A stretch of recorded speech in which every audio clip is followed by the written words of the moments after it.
எனக்கு கொடுக்கப்பட்டது மன்னிப்பு என்ற வார்த்தைக்காக பேச வந்திருக்கிறேன். அதாவது ஆண்டவர் சிலுவையிலே கூறிய 7 வார்த்தைகளில் முதலாவது வார்த்தை மன்னிப்பு. அதாவது லூக்கா 23ஆம் அதிகாரம் 34வது வசனத்திலே, அப்பொழுது இயேசு, பிதாவே இவர்களுக்கு மன்னியும், தாங்கள் செய்கிறது என்னதென்று அறியாதிருக்கிறார்களே என்றார். ஆண்டவராகிய இயேசு கிறிஸ்து 2000 வருஷத்துக்கு முன்பாக, அதாவது கொல்கத்தா மலையிலே உலகத்தையே திரும்பி பார்க்க வைத்த சம்பவம் இந்த சிலுவை மரணம். அதாவது அவருடைய பிறப்பு உலக சரித்திரத்தை 2ஆக பிரித்தது. அவருடைய இறப்பு உலக சரித்திரத்தையே திரும்பி பார்க்க வைத்தது. அதாவது அவர் ஆண்டவராகிய இயேசு கிறிஸ்து சிலுவையிலே அவர் தொங்கின இந்த காட்சி, சிலுவை மரணம் என்பது இந்த இன்றைய நாள் புனித வெள்ளி என்று நாம் கொண்டாடுகிறோம். இந்த புனித வெள்ளி துக்கமான நாள் அல்ல, இது ஒரு வெற்றியின் நாள். ஆண்டவராகிய இயேசு கிறிஸ்து கல்வாரி மலையிலே சாத்தானை ஜெயித்த, நமக்காக பாடுகள் பட்டு, நம்முடைய அக்கிரமங்கள் மீறுதல்கள் நம்மளுடைய குற்றங்களுக்காக அவர் மரிக்கப்பட்டு சிலுவையில் வெற்றி சிறந்த நாளை நாம் புனித வெள்ளி நாளாக கொண்டாடுகிறோம். இது வெற்றியின் நாள். இந்த நாளிலே ஆண்டவராகிய இயேசு கிறிஸ்து பட்ட பாடுகள் எல்லாம் அனைவருக்கும் தெரியும். அவர் எப்படி பிறந்தார், எப்படி வளர்ந்தார், எப்படி காட்டி கொடுக்கப்பட்டார், எப்படி சிலுவை மரணத்தை ஏற்றுக்கொண்டார் என்பது நம்ம எல்லாருக்கும் தெரியும். லூக்கா 22ஆம் அதிகாரம் 1வது அதிகாரம் ஃபுல்லாக 1வது வசனம் முதல் பார்த்தால் அவருடைய எப்படி அவர் காட்டி கொடுக்கப்பட்டார் என்று எல்லாம் இருக்கிறது. இப்போ நாம் இந்த வார்த்தைக்காக வருவோம். அதாவது குருத்தோலை ஞாயிறு அன்று ஜனங்கள் எல்லாம், அவர் 30 வயது வரை அவர் பரிசுத்த ஆவியினால் வளர்க்கப்பட்டார். கடைசி 3 வருடம் மரிக்கத்துக்கு 31, 32, 33வது வயதில் 3 ஆண்டு காலம் அவர் தேவ சித்தத்தை செய்யும்படிக்கு நன்மை செய்கிறவராக சுற்றி திரிந்தார். அந்த காலத்திலே அவர் செய்த நன்மைகளெல்லாம் அனுபவித்த மக்கள், அவரை தீர்க்கதரிசி என்று ஏற்றுக்கொண்ட மக்கள், குருத்து ஞாயிறு அன்று கழுதையின் மீது அவரை உட்கார வைத்து பவனியாக வந்து, உன்னதங்களிலே தேவனுக்கு மகிமை உண்டதாக, ஓசன்னா ஓசன்னா என்று சொன்ன மக்கள் இன்று கல்வாரி மலையிலே அவனை சிலுவையில் அறையும் என்று அவரை பரிகசிக்கிறார்கள். அதாவது அவரிடத்தில் நன்மை பெற்ற மக்கள் அந்த நன்மையை மறந்து அவரை சிலுவையில் அறையுங்கள் என்று கூக்குரல் இடுகிறார்கள். பிதாவே இவர்களுக்கு மன்னியும். இவர்களுக்கு என்று இந்த இடத்துல குறிப்பிட்டிருக்கிறது யார்? அதுதான் நாம் இப்போ தியானிக்க போகிறோம். இவர்களுக்கு என்றால் அது யார்? நாம் சற்று தியானித்து பார்ப்போம். பிதாவே இவர்களுக்கு என்றால், அதாவது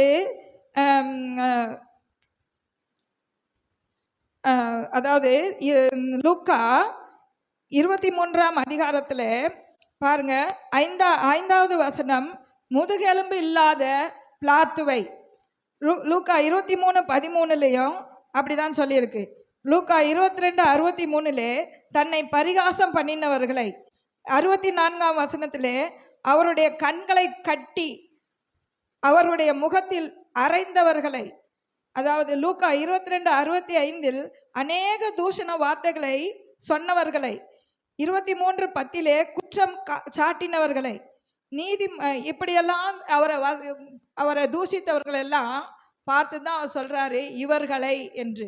அந்த அவரை குற்றப்படுத்தி சிலுவையில் அறைந்த பாவம், அந்த நியாயப்பிரமாண பாவம் அவர்களை சேதப்படுத்தக்கூடாது, நரகத்துக்கு கொண்டு செல்லக்கூடாது என்பதற்காக பிதாவின் இடத்திலே பரிந்து பேசுகிறவராய் ஆண்டவர் காணப்படுகிறார். அன்று ஆதாம் ஏவாள் செய்த பாவத்தின் மூலமாக தேவனுக்கும் மனுஷனுக்கும் ஒரு பிரிவினை உண்டானது. அந்த பிரிவினை நீக்கும் பொருட்டு ஆண்டவராக இயேசு கிறிஸ்து சிலுவையிலே இந்த வார்த்தையை சொல்கிறார். பிதாவே இவர்களுக்கு மன்னியும் என்று வேண்டுதல் செய்து தேவனுக்கும் மனிதனுக்கும் உள்ள ஒரு தொடர்பை ஏற்படுத்துகிறார். நீதிமொழிகள் 19:29 என்ன சொல்கிறது என்றால், பரியாசக்காரருக்கு தண்டனைகளும் மூடருக்கு முதுகுக்கு அடிகளும் ஆயத்தமாயிருக்கிறது என்று சொல்லப்பட்டிருக்கிறது. இந்த ஆக்கினை தீர்ப்பு அவர்கள் மீது வரக்கூடாது என்பதற்காக தான் ஆண்டவராக இயேசு கிறிஸ்து பிதாவினிடத்திலே மன்றாடுகிறார். லேவியராகமம் 24:13-14 பார்த்தீங்களா, தூஷித்தவர்களை பாளையத்துக்கு புறம்பே கொண்டு போன்னு மோசே கிட்ட ஆண்டவர் சொல்றார். தூஷிக்க கூடாது, ஆண்டவருடைய நாமத்தை தூஷிக்க கூடாது என்று ஆண்டவர் நமக்கு கற்றுத்தருகிறார்.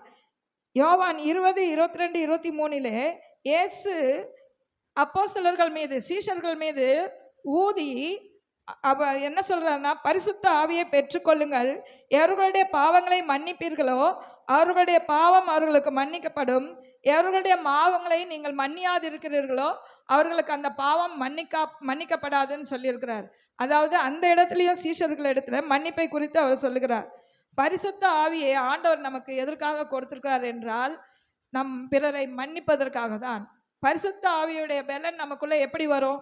ஆண்டவரை மீது நம்ம விசுவாசம் கொண்டு ஆண்டவரை நம்ம முழு மனதோடு ஏற்றுக்கொண்டால்தான் பரிசுத்த ஆவியனுடைய அபிஷேகம் கிடைக்கும். அந்த பரிசுத்த ஆவியனுடைய அபிஷேகம் நம்ம ஆலயத்துக்கு வந்து எல்லாரோட கூட்டமா நம்ம பேசுறதுல இல்லை. அதாவது அதை வந்து நம்ம செயல்படுத்தணும். அதாவது அந்த பரிசுத்த ஆவியோட அபிஷேகம் இருந்தால் தான் பிறர் நம்ம அன்பு செலுத்த முடியும் என்று ஆண்டவர் இந்த இடத்திலே கொடுக்கிறார்.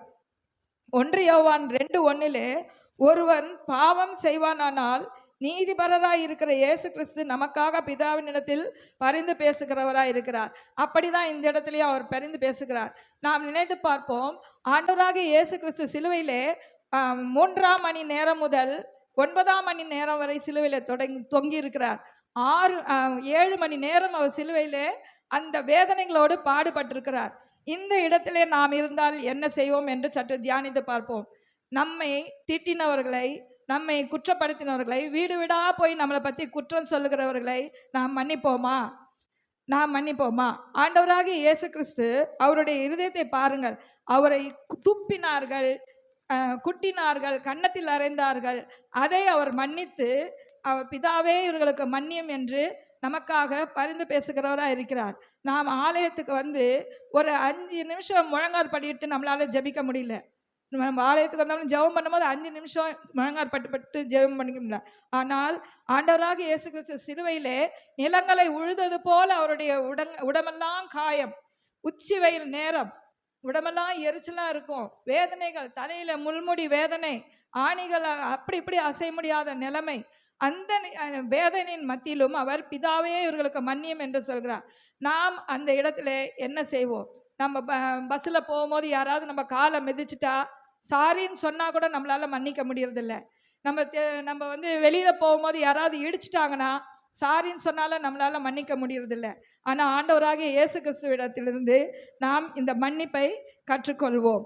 ஆண்டவர் பாருங்க, யோசேப்பை எடுத்துக்கொண்டால் ஆதியாகமம் 50:20 தன் சகோதரர்களை மன்னித்தார். ஏசா யாக்கோப்பை மன்னித்தார். ஆதியாகமம் 33:4 பவுல் பாருங்க, எவனுக்கு நீங்க பவுல் கூட பாருங்க, அவர் மன்னிக்கிறத பத்தி சொல்றார். 2 கொரிந்தியர் 2:10 ஸ்தேவான் அப்போஸ்தலரை எடுத்துக்கொண்டோம் என்றால் அவரை கல்லெறிந்து கொன்றார்கள். அந்த சமயத்திலும் கூட அவர் அந்த வேதனையின் மத்தியில் அவர் ட்ரெஸ் எல்லாம் உறிஞ்சிட்டு அவரை கல்லெறிஞ்சு கொல்லும் போது கூட அந்த வேதனையின் மத்தியில் அவர் என்ன சொல்றாரு? ஆண்டவரே, இவர்கள் மேல் இந்த பாவத்தை சுமத்தாதிரும் என்று வேண்டிக் கொள்கிறார். அவருக்கு இயேசுவோடு கூட அந்த அன்போடு கூட அவர் இருந்ததுனால அந்த மன்னிப்பை அவர்கள் பெற்றுக்கொண்டு அவர்கள் பேசினார்கள். அதாவது பார்த்தீங்கன்னா, அந்த அவர் ஸ்தேவானுடைய ட்ரெஸ்ஸை உறிஞ்சிட்டு அந்த ட்ரெஸ்ஸை தூக்கி போடும் போது ஒரு வாலிபன் அந்த ட்ரெஸ்ஸை வாங்கினானா. அவன் பேர் சவுல். அந்த சவுல் அந்த ஸ்தேவானுடைய அந்த மன்னிப்பாக அந்த இரக்கத்தை அந்த வார்த்தையை கேட்டு அவன் ஆண்டவரை ஏற்றுக்கொண்டு ஒரு ஊழியக்காரனாக ஆனான், ஒரு மிஷினரியா ஆனான். அதே போல நாமும் மற்றவங்களை மன்னிப்போம்.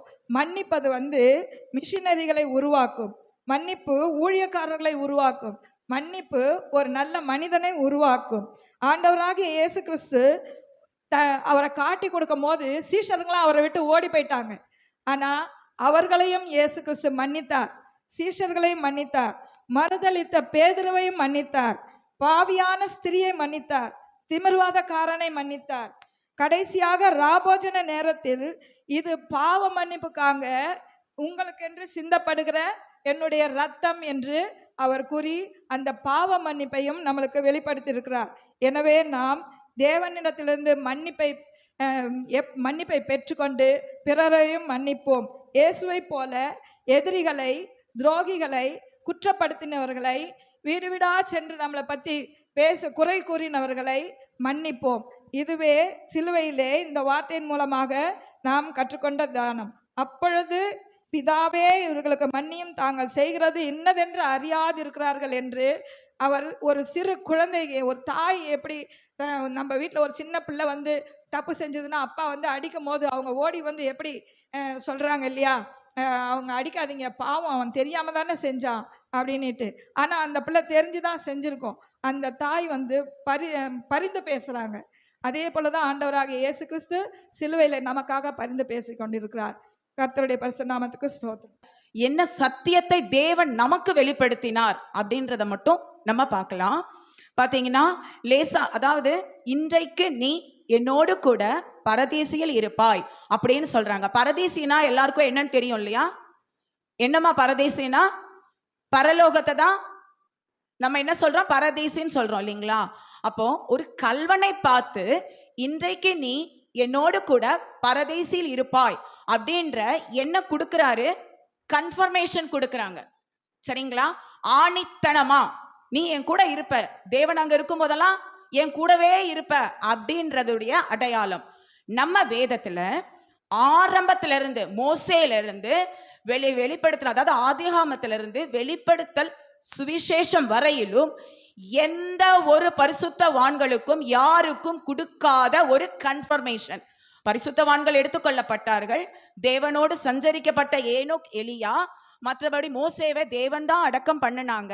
இப்படி யோவான் மார்பிலே சார்ந்திருந்த ஒரு சீஷர், பேதுரு எப்போதும் அவரோட கூட இருந்தவர்.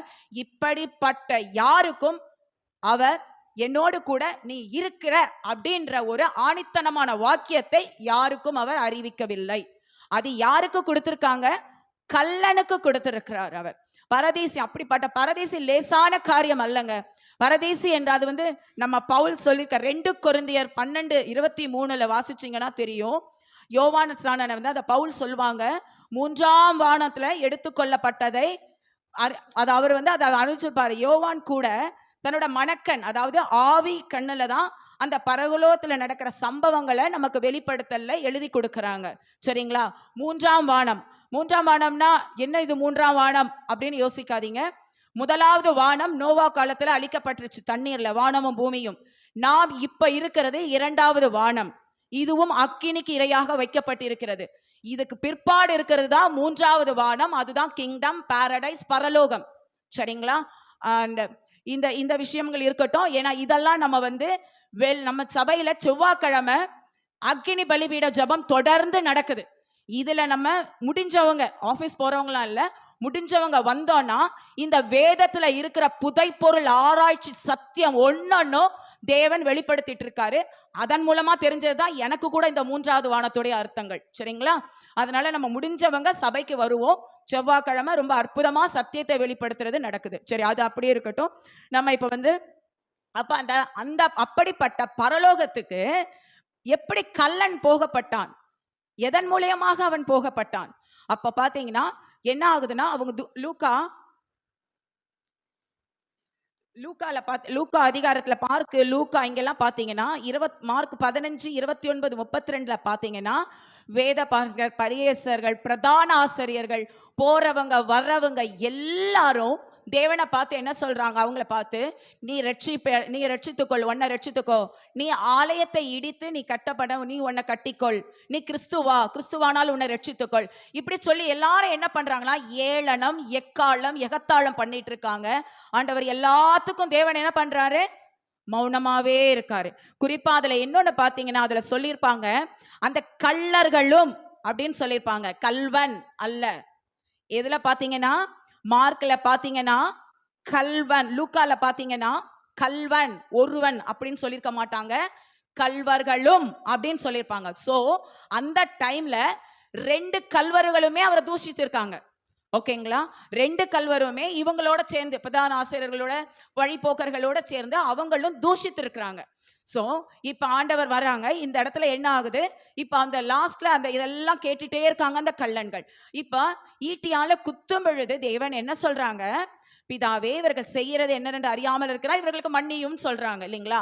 அவனை மட்டும் இல்ல, தாய் தகப்பன் செய்யறது பாவம் எங்க போய் சேருது, சந்ததி சந்ததியா போகுது. சோ அதையெல்லாம் தேவன் நினைச்சுதான் என்ன சொல்லிட்டாரு, பிதாவே இவர்களுக்கு மன்னியும். சோ தட் இப்ப அந்த கல்வன் 2 பேரும் இதெல்லாம் என்ன பண்றாங்க, நடக்கிற எல்லா சம்பவமே கல்வர்கள் பார்த்துட்டு இருந்தாங்க இல்லைங்களா. அதுல ஒரு கல்வன் இப்ப என்ன சொல்றான் ஆண்டவரை பார்த்து, நீ நீ கிறிஸ்துவானால் உன்னையும் எங்களையும் ரட்சித்துக்கொள் அப்படின்னு சொல்றாங்க. இப்ப ஒரு கல்வன் என்ன பண்ணிட்டான் அப்படின்னா, நடந்த சம்பவங்களை ஆராய்ஞ்சு அவன் உணர்வடைஞ்சிட்டான். இப்ப அவன் ஏன்னா அவன் பார்த்தாங்கல்ல, யாருமே இயேசுநாதரை பார்த்து நீ திருட, நீ பொய்யன், நீ ஏமாத்துக்காரன், நீ இப்படின்னு சொல்லி திட்டல. என்னன்னு சொல்லி திட்டினாங்க, நீ கிறிஸ்துவானால் ரட்சித்துக்கொள், நீ ஆலயத்தை இடிச்ச 3 நாள்ல கட்டினிய இப்ப கட்டிக்கொள். அவர் செஞ்ச அற்புதத்தையே ரிப்பீட் பண்றாங்க. அவர் செஞ்ச நன்மையான காரியங்களையே தான் கிண்டல் பண்றாங்களே தவிர புறம்பான வார்த்தைகள் பேசல. சோ இதெல்லாம் அந்த கல்வன் பார்த்துட்டு இருக்கான். அப்ப என்ன ஆகுதுன்னா, கடைசி தருணத்திலையும் இவர்களை மன்னியும் சொல்லும் பொழுது யோசிக்கிறான். அவன் யோசிச்சிருப்பான் இல்லையா, அந்த இடத்துல அமைதியா இருந்தாங்க. இப்பவும் மன்னியும் சொல்றாங்க. ஒருத்தர் பாடுகள் படும்போது இப்படி சொல்ல முடியுமான்னு யோசிக்கும் பொழுது அவன் உணர்வடைகிறான். தூஷித்த கல்லனை பார்த்து அவன் சொல்றான், இவர்கள் நாமோ நியாயப்படி தண்டிக்கப்படுகிறோம். சோ இவர் என்ன விதமான குற்றமும் செய்யவில்லை சொல்றாங்களா. சோ அவன் என்ன சொல்றான், அதாவது முதலாவது என்ன சொல்றான், தன்னுடைய பாவத்தை ஒப்புக்கொள்கிறான். ஒப்புக்கொள்றானா, என்ன சொல்றான், ஒப்புக்கொள்கிறான். எப்படி, நாம் இந்த தண்டனைக்கு உரியவர்கள். 2வது தேவன் பிதாவோட மைந்தன், அவர் என்ன பாவம் செஞ்சாருன்னு 2வது சொல்றான். 3வது தேவனை பார்த்து என்ன கேட்கிறான், இன்றைக்கு நீ உம்முடைய ராஜ்யத்தில் வரும்பொழுது என்னை நினைத்து கொள்ளும். அவன் ஏசப்பா நீங்க ஒருவேளை வந்தீங்கன்னா, நீங்க வருவீங்கன்னா என்ன நினைங்கன்னு அவன் சொல்லல. அவன் என்ன நம்பினா, உண்மையா கர்த்தர் நிஜமா மறுமை, இம்மை மட்டுமல்ல மறுமை என்று ஒன்று உண்டு, அதில் நீர் வருவீர், அப்பொழுது என்னை நினைத்து கொள்ளும் அப்படின்னு அவர்கிட்ட வேண்டிக் கொண்டான். இப்ப இந்த கல்வன் என்ன செய்யறாங்க, தேவன் இந்த பூமியில வந்து என்ன செய்ய வேண்டும் நாம் என்று நினைத்தாரோ அந்த காரியம் அனைத்தையும் சிலுவையில் அவன் செய்து முடிக்கிறான். ஃபர்ஸ்ட் அவனுடைய பாவத்தை ஒப்புக்கொள்கிறான். செகண்ட், அதாவது கல்வன் கிட்ட சொல்றான் இல்லைங்களா, நம்ம இதுக்கு பாத்திரவான் அப்படின்னு அந்த குற்றத்தை ஒப்புக்கொள்கிறான். 2வது அவர் ஜீவனுள்ள தேவன் பிதாவின் மைந்தன் என்பதை அவன் சொல்றான். 3வது மறுமை என்று உண்டென்று சொல்லி இவைகளெல்லாம் அவன் என்ன சொல்றான், சுவிசேஷமா இன்னொரு கல்லனுக்கு எடுத்து சொல்றான். தேவன் இந்த பூமியில வந்தது அதுதான், நம்ம பாவத்தை விட்டுறணும், மனம் திரும்பணும், தேவனை ஏற்றுக்கொள்ளணும், விசுவாசிக்கணும், மறுமை உண்டென்று ஒன்றை நம்பணும்.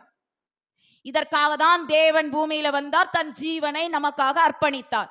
அதை அந்த கல்வன் கடைசி தருணத்துல செஞ்சு முடிச்சான். ஒப்புக்கொண்டான், தேவன் பிதாவின் மைந்தன் என ஏற்றுக்கொண்டான், தன்னை பிறகுலோ மறுமை உண்டென்று விசுவாசித்தான். அப்ப இதை அனைத்தையும் என்ன பண்றான், சுவிசேஷம் தானே. அவன் அந்த கல்லனுக்கு கடைசி தருணத்தில் அவன் எடுத்து சொல்றது ஒரு சுவிசேஷம் தானங்க.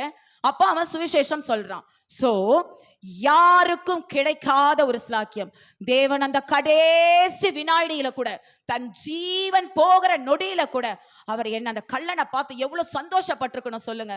அவர் அப்படியே ஒரு உடனே ஸ்பாட்ல கொடுக்கிறார் கன்ஃபர்மேஷன், நீ இன்றைக்கு என்னோடு கூட பரதேசியில் இருப்பாய். எப்படி வரும் அந்த வார்த்தைங்க, பணம் திரும்புங்கள் பரலோக ராஜ்யம் சமீபத்தில் இருக்குதுன்னு சொல்றோங்களே, யாருக்கு அந்த வார்த்தை, பரிசுத்தமா குற்றம் இல்லாமல், பொய் இல்லாம, திருடு இல்லாம, பித்தலாட்டம் இல்லாம, ஏமாத்து இல்லாம, புறங்கூர் இல்லாம, கபடு இல்லாம, வேசித்தனம் இல்லாம இருக்கிற ஒருத்தரை பார்த்து ஐயா வாங்க ஐயா பரலோகம் ஆண்டவர் நேசிக்கிறார் ஐயா ஐயா திரும்புங்கன்னு சொல்லுவோமா, கிடையாது. யாரை பார்த்து சொல்லுவோம், ஒரு திருடனை பார்த்து சொல்லுவோம், ஒரு பொய் சொல்றவனை பார்த்து சொல்லுவோம், ஐயா மனம் திரும்புங்கப்பா உங்களுக்கு பரலோக ராஜ்யம் சமீபத்திருக்கிறது, இல்லது நன்மையான காரியங்கள் தேவன் செய்வார். சோ பரலோக ராஜ்யம் யாருக்குன்னு குறிப்பா ஆண்டவர் அறிவிக்கிறாரு, பாவிக்கு. மனம் திரும்புங்கள்னா யாரை பார்த்து சொல்வோம், குற்றவாளியை பார்த்து, கல்லனை பார்த்து. அப்ப மனம் திரும்புங்கள் பரலோக ராஜ்யம் சமீபத்திருக்கிறது. அந்த மனம் திரும்புதலை அந்த கல்வன் செய்தான். அந்த இடத்துல கடைசி நொடி பொழுதுல மற்றவங்களை அறிக்கை கண்டு அவன் ஏற்றுக்கொண்டான், ஒப்புக்கொண்டான், உணர்ந்தான், மறுமை உண்டென்று விசுவாசித்தான். அந்த நேரத்தில் அவன் செஞ்ச மாத்திரத்துல தேவன் என்ன சொல்றாரு, பரலோக ராஜ்யம் இன்றைக்கு நீ என்னோடு கூட பரலோகத்தில் இருப்பாய். இது யாருக்கு கொடுத்திருக்காரு வேதத்துல, பவுல் இருக்காங்க, கிதியோன் இருக்கான், பிலிப்பு இருக்காரு, சேவான் இருக்கிறான், மோசே இருக்காங்க, எத்தனையோ பேர் இருக்காங்க. உபத்திரத்துக்கு மத்தியில மறிச்சவங்க அவங்க எல்லாம். கர்த்தருக்காக உபத்திரவத்தின் மத்தியில மறிச்சவங்க. ஒருத்தருக்கு கூட இருப்பாங்க, எங்க இருக்காங்க? கர்த்தரோட இருப்பாங்க, அது நம்ம விசுவாசம். ஆனா யாருக்குமே ஏன் கூட பரலோகத்துல இருப்ப அப்படின்ற அந்த முத்திரை, அந்த கன்ஃபர்மேஷன் யாருக்கும் கொடுக்கல. பாவியான கல்லனுக்கு கொடுத்தார். ஓகேங்களா? சோ நாமும் கூட இன்று இந்த கல்லனை போலத்தான் இருக்கிறோம். சத்தியத்தை உணர்ந்தவர்களும் கேட்டும் வழி போகிற எத்தனை சத்தியங்களை கேட்டும் இரு கல்லனில் ஒரு கல்வனை போல இருக்கிறோம். இதுல எந்த கல்வன் உணர்வடைந்த கல்வனா, உணர்வற்ற கல்வனா? இந்த நொடி பொழுதுல கூட இதை கேட்ட நாமும், இனி சத்தியத்தை கேட்கிற நாமும் கூட உணர்வடைந்து இந்த கல்லனை போல ஒப்பு கொடுத்து தேவனை விசுவாசித்தோமானால் நமக்கும் பரலோக ராஜ்யம் உண்டு, அவரோடு கூட ஆளுகை செய்வோம் என்பதைத்தான் இந்த இடத்துல இந்த கல்வனின் மூலமாக தேவன் நமக்கு வெளிப்படுத்திய வார்த்தை. கர்த்தர் தாமே இந்த வார்த்தையின்படி நம்மை வழிநடத்துவாராக. ஆமென். ஆண்டவர் சொல்றாரு, இதோ உன் மகன் என்று தேவன் சொல்கிறாரு. ஆனால் சீஷனை பார்த்து சொல்றாரு, இதோ உன் தாய் என்று 2 பேருக்கும் அவர் ஒரு வார்த்தையை சொல்கிறாரு. இதை பார்க்கும்போது என்ன ஒரு காரியம் பார்க்குறேன்னா, மரியாள் தன் சிறு வயது முதல் பெற்று அவளை வளர்த்து அவன் மகனை வளர்த்து அவள் நல்ல ஒரு போதனைகள் சொல்லி தேவனுக்குள்ள ஆவிக்குரிய வாழ்க்கையிலும் அவங்க என்ன பண்ண வளர்க்குறாங்க அவங்க. அப்போ வளர்க்கும் போது தேவன் ஒரு 30 வருட காலமாக அவரோடு இருந்து 3.5 வருட காலமாக ஊழியத்துக்கு தேவன் போய்விடுகிறாரு. அப்போது அவங்க 3 வருட காலமாக இயேசுவை பார்த்துருப்பாங்க. ஆனால் அவர் இயேசு சிலுவையில் அறியும் போது அவருக்கு அதிக வேதனைகள் காணப்பட்டது, அதிக துக்கங்கள் காணப்பட்டது. ஏன்னா ஒரு தாய்க்கு தன் மகன் அடிக்கப்படும் போது, தன் மகனை யாராவது ஒரு மாமிசமான மனம் ஒரு ஒரு மனுஷன் தன் மகனை அடிக்கும் போது அதிக வேதனைகள் காணப்படும். ஆனால் இயேசுவோ அந்த நாட்களில் பார்க்கும்போது அவர் குத்துண்டவர்களாக, அவரை ஈட்டினால் அஷ்ட ஆணிகள் அடைக்கப்பட்டவர்களாக, தலையில் முள்முடி சூட்டப்பட்டவர்களாக காணப்படுகிறார் அவர். ஆனால் அதிக பாரம் இருந்தபடினால் அவருக்கு அதிக துக்கங்கள் அவருக்கு காணப்படுது. ஆனால் இயேசுக்கோ அந்த இடத்திலிருந்து அவருக்கு காயங்கள் நிமித்தம், அநேக வலிகள் நிமித்தம் அவர் வேதனையில் காணப்படுகிறார். ஆனாலும் அவர் தான் தாயை மறக்காதபடி, தன் தாய் அவருக்கு சிறு வயதிலிருந்து அவர் தகப்பன் இறந்து விடுகிறார். அவருக்கு யோசேப்பு இறந்து விடுகிறார். ஏன்னா அவரு தான் பராமரிக்கிறார். ஏன்னா யூதர்கள் பார்த்தீங்கன்னா 30 வயதுக்கு மேற்பட்டவர்கள் தான் தன் தாயும் தகப்பனையும் அவங்கள பார்த்துக்குவாங்க. ஆனால் இவருக்கு தாயும் இல்லை, இது தகப்பனும் இல்லை, என்ன நானும் இல்லை, இப்போ யார் பார்த்துக்குவாங்க? ஆனால் வேதம் சொல்லுகிறது அவருக்கு இயேசுக்கு மரியாளுக்கு சகோதரர்கள் இருந்தார். இயேசுக்கு சகோதரர்கள் சகோதரிகள் இருந்தார்கள் வேதம் சொல்கிறார். ஆனால் அவருக்கு பார்த்தீங்கன்னா 30 வயது ஆகவில்லை. ஆனால் அதனால் யோவான் ஸ்நானனை பார்த்து ஆண்டவர் சொல்கிறாரு, இதோ உன் தாய், நான் உங்களுக்கு ஒப்பு கொடுக்குறேன், நீ அவர்களை பத்திரமா பார்த்துக்கோ, நான் என்னுடைய வேலையை முடித்தது, நான் போகிறேன் அப்படின்னு சொல்கிறாரு. அப்போது மரியாதை பார்த்து ஆண்டவர் சொல்கிறார், இதோ உன் மகன், நீ இவனோடு இரு, இவன் உன்னை பார்த்து கொள்வான் என்று. தேவன் தனியாக ஒருவரையும் விட்டு போவதில்லை. இந்த காலத்தில் பார்த்தீங்கன்னா ஒரு விசுவாசத்தின் தாயாய் விசுவாசத்தின் நிறைந்த ஒரு தாயாய் அவர் காணப்படுகிறார். அதனால தான் தேவன் என்ன பண்ணுகிறாரு, அவர் யோவான் ஸ்நானகிட்ட ஒப்பு கொடுத்து போகிறாரு. விசுவாசத்தின் தாயாகிய ஒருத்தை நம்ம பார்க்குறோம். அவர் பார்த்தீங்கன்னா இயேசு கிறிஸ்து ஒரு கானானிய ஸ்திரீ அவர் ஊழியம் செய்து கொண்டு போகும்போது அந்த கானானிய ஸ்திரீ தன் மகள் பிசாசு பிடித்தவளாய் காணப்படுகிறார். அப்போ இயேசுடாவது கேட்கிறார், ஆண்டவரே எனக்கு மனம் இறங்கும், தாவீதின் குமாரனே எனக்கு மனம் இறங்கும் என்று. அவள் கானானிய ஸ்திரீயா இருந்தபடினால் தேவன் என்ன பண்ணுகிறார், அவளுக்கு அவர் பிள்ளையின் அப்பத்தை எடுத்து நாய்க்கு கொடுக்கலாம். கானானிய ஸ்திரீக்கு யாரும் உதவி செய்ய மாட்டாங்க. யூத ஜனங்கள் கானானிய ஸ்திரீ அவர் புரட்டா எண்ண மாட்டாங்க. அவங்க ஒரு அவங்கள தான் புரட்டா எண்ண மாட்டாங்க. ஆனால் தேவனிடத்தில் கேட்குறா, ஆண்டவரே தாவீதின் குமாரனே எனக்கு இறங்கும், என் பிள்ளை பிசாசினால் அவதிப்படுகிறார், எனக்கு கிருபை செய்யுங்க அப்படின்னு கேட்குறாரு. ஆண்டவர் சொல்றாரு, பிள்ளையின் அப்பத்தை எடுத்து நாய்களுக்கு போடலாமோ என்று. ஏன்னா அந்த அப்பம் ஒன்று இஸ்ரவேலுக்கு மட்டும்தான் கொடுக்கப்படுகிறது. அது அதான் சொல்றாரு, இந்த பிள்ளையின் அப்பத்தை எடுத்து நாய்க்கு கொடுக்க முடியுமா அப்படின்னு கேட்கிறாரு. அதுக்கு அவர் சொல்லுகிறா, அந்த எஜமானுடைய மேதையில் இருந்து கீழே விடுகிற அந்த துணிக்கையை தின்னுகிற அந்த நாயே நான் இருக்கிறேன், அது நான் தின்னுகிறேனே. அவன் விசுவாசத்தை பார்க்குற, அவர் தன்னை நாய் என்று தேவன் சமூகத்தில் அவரை ஒப்பு கொடுக்கிறத பார்க்க, தன்னை தாழ்த்தி ஒப்பு கொடுக்கலாம் பார்க்குறாரு. ஆனால் அப்போது இயேசு சொல்கிறார், அவளை நீ இப்போது போ, உன் மகள் விடுதலையாக இருப்பாள் என்று. அப்புறம் பார்த்தீங்கன்னா விசுவாசிக்கிற தாய் விசுவாசிக்கிற தாயை பார்க்கும்போது நம்ம சாமுவேலில் 1 சாமுவேல் நாங்கள் இப்போ 1 சாமுவேல் 1:28 நம்ம பார்க்குறோம்.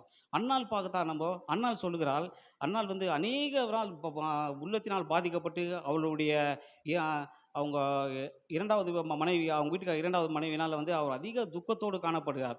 ஆனால் வந்து எப்போதும் தேவன் சமூகத்தில் வந்து அவர் ஜெபிக்கிறவளாய் காணப்படுகிறார். தேவன் சமூகத்தில் எப்போதும் கண்ணீரோடு விண்ணப்பிக்கிறவளாய் பார்க்கிறார். அப்போ சொல்கிறார், ஆண்டவரே, எனக்கு ஒரு மகனை நீர் கொடுத்தீரானால் அவனை நான் உமக்கென்று கொடுக்கிறேன் என்று. ஆனால் அப்படியே தேவன் என்ன பண்ணார், சாமுவேலை கொடுத்தார். ஆனால் சாமுவேலை தேவனுக்காக அவள் அன்னாள் ஒப்பு கொடுத்தால் நம்ம பார்க்கிறோம். தாயின் உள்ளங்களை நாங்கள் பார்க்கும்போது அந்த தாய்கள் வந்து தன் பிள்ளைகளுக்காக விண்ணப்பிக்கிற தாயாய், தன் திறப்பில் ஜெபிக்கிற தாயாய் காணப்படுகிறார். அந்த தாயினுடைய இருதயம் பார்த்தீங்கன்னா எப்போதும் இந்த தேவனுக்கு முன்பாக நிற்கிற தாயாய் காணப்படுறார். அந்த எப்போ அந்த தாயானவள் எப்போதும் முன்பு தேவனுக்கு முன்பாக நிற்கிறாளோ அவள் தான் தன் குடும்பத்திற்காகவும் தன் பிள்ளைகளுக்காக விண்ணப்பிக்கிற தாயாய் காணப்படுகிறார். எப்போதும் அந்த தன் தன் தன்னுடைய தேசத்திற்காகவும் தன்னுடைய இனத்தாருக்காகவும் தன்னுடைய தன்னுடைய ஜனத்திற்காகவும் சகோதர சகோதரிக்காக ஜெபிக்கிற தாயாய் நாம் பாடுகிறோம். நம்ம எஸ்தர் முர்தேகாய், எஸ்தரை நம்ம பார்க்கும்போது எஸ்தர் தன் தேசத்தின் ஜனங்கள் அழிக்கப்படக்கூடாதபடி தன் தேசத்துக்காக ஜெபிக்கும் திறப்பில் ஜெபிக்கிற ஒரு ஸ்திரியாக நம்ம பார்க்கிறோம். நம்ம சீஷரை பார்க்கும்போது சீஷர்கள் சொல்ற, இதோ உன் தாய் என்று சீஷர்கள் சொல்கிறார். அந்த சீஷன் யோவானை பார்த்தீங்கன்னா அவன் சொல்வது, வேதம் சொல்வது, அவன் அன்புள்ள சீஷனாக இருந்தான், அருகில் இருந்த சீஷனாக இருந்தான். அவன் பார்த்தீங்கன்னா வந்து மடியில் மார்பில் சாய்ந்து கொள்ளுகிற சீசனாக இருந்தால் அவன் 12 பேரில் ஒருவனாக இருந்தால் நாம் பார்க்கிறோம். வேதம் சொல்கிறது, தேவனிடத்தில் 12 சீஷர்கள் இருந்தார், அது ஒருத்தன் துன்மார்க்கனாய் போய்விட்டான். ஆனால் வேதத்தில் நம்ம பார்க்கும்போது சீஷர்கள் மொத்தம் அது இல்லாமல் 12 பேர் இல்லாமல் மீதி 70 பேர் இருந்தாங்க நாங்கள் வேதத்தில் நம்ம பார்க்கிறோம். ஆனால் ஒருவரும் இல்லை. யாரெல்லாம் அவரோடு இருந்த அநேக அற்புதம் அடையாளங்களை கண்டார்களோ, அநேகமான காரியங்கள் அவரோடு போஷித்தார்கள், அவரோடு போஜனம் பண்ணினார், அவரோடு பேசி அவரோட சந்தேகத்தெல்லாம் தீர்த்த அநேக அற்புதம் அடையாளங்களை கண்ட சீஷர்கள் எல்லாரும் ஓடிவிட்டார்கள். ஆனால் யோவானும் ஓடிவிட்டார் போல. ஆனால் ஒரே ஒரு அந்த யோவான் மாத்திரம் மறுபடியும் தேவனிடத்தில் வந்து அந்த கல்வாரி சிலுவையில் அடிக்க அவர் மார்போடு இருந்த ஒரு யோவான், அவர் சிநேகித்த ஒரு யோவான், தன் நண்பனை எப்படி நான் ஒரு ஒரு ஒரு போதகர் ஒரு நண்பராகவே இருந்தார். அவர் ஒரு ஒரு ஒரு அற்புதம் அடையாளம் செய்கிற தேவனுக்கு ஒரு மகனாக இருந்தார் அவர். ஆனால் அவன் தேவனை அறிந்து கொண்டிருந்தபடினால் அந்த கல்வாரி தன் தாயின் பக்கத்தில் இருந்த ஒரு மனுஷனாய் காணப்படுகிறான். அவனுக்கு தன் தாய் துக்கத்தை அவன் ஆறுதல் படுத்துகிற ஒரு மகனாய் காணப்படுகிறான். தன் தாயின் வேதனைகளை அவன் பங்கிடுகிறவனாய் காணப்படுகிறான். நீ அழாத, நான் இருக்கிறேன், நீ அவர் வந்து ஒரு ஆறுதல் ஒரு சமாதானத்தை சொல்லுகிற ஒரு மனுஷனாய் யோவான் காணப்படுகிறான். நம்ம பார்க்கிறோம். நம்ம பார்க்கும்போது கர்த்தரிடத்தில் நம்ம எத்தனை பேர் அன்பா இருக்கிறோம், கர்த்தர் நம்மளுக்கு எத்தனையோ நன்மைகள் செய்திருக்கிறார், கர்த்தர் எத்தனையோ காரியங்கள் நம்ம வாழ்க்கையில் செய்திருப்பார். வேதம் சொல்லுதான், நிற்பதும் நிர்மூலமாகாமல் இருப்பதும் அவர் சுத்த கிருபை. இதுவரைக்கும் நம்ம நிர்மூலமாகாமல் இருப்பது சுத்த கிருபை என்று நம்ம வேதத்தில் பார்க்கிறோம். நம்ம வேதத்தில் இன்னொரு மனுஷனை பார்க்கும்போது சகைவை பார்க்கிறோம். சகைவன் ரட்சிப்பில்லாத மனுஷன், தேவனை தெரியுமானா அவன் ரட்சிப்பில்லாத மனுஷனாய் காணப்படுறான். அவன் அநியாயமுள்ள மனுஷனாய் காணப்படுகிறான், அவன் பொல்லாத மனுஷனாய் காணப்படுகிறான் என்று வேதம் சொல்லுவது. அவன் தேவனை காண வேண்டும், தேவனை எப்படியாவது இயேசுவை நான் பார்க்க வேண்டும், அவர் எப்படியாப்பட்டவர் என்று நான் அறிய வேண்டும் என்று அவனுக்குள்ள ஒரு வாஞ்சை இருந்தது. அவன் அப்படியே தேவனை பார்த்து அவர் ஒரு காட்டத்தின் மரத்தில் ஏறி தேவனை கண்டான். நாங்கள் பார்க்கிறோம். அவன் தேவனை பார்த்து, சகவே நீ வா, உன் வீட்டுக்கு நான் வரணும், உன்னோடு நான் இருக்க வேண்டும் என்று தேவன் விரும்புகிறார்.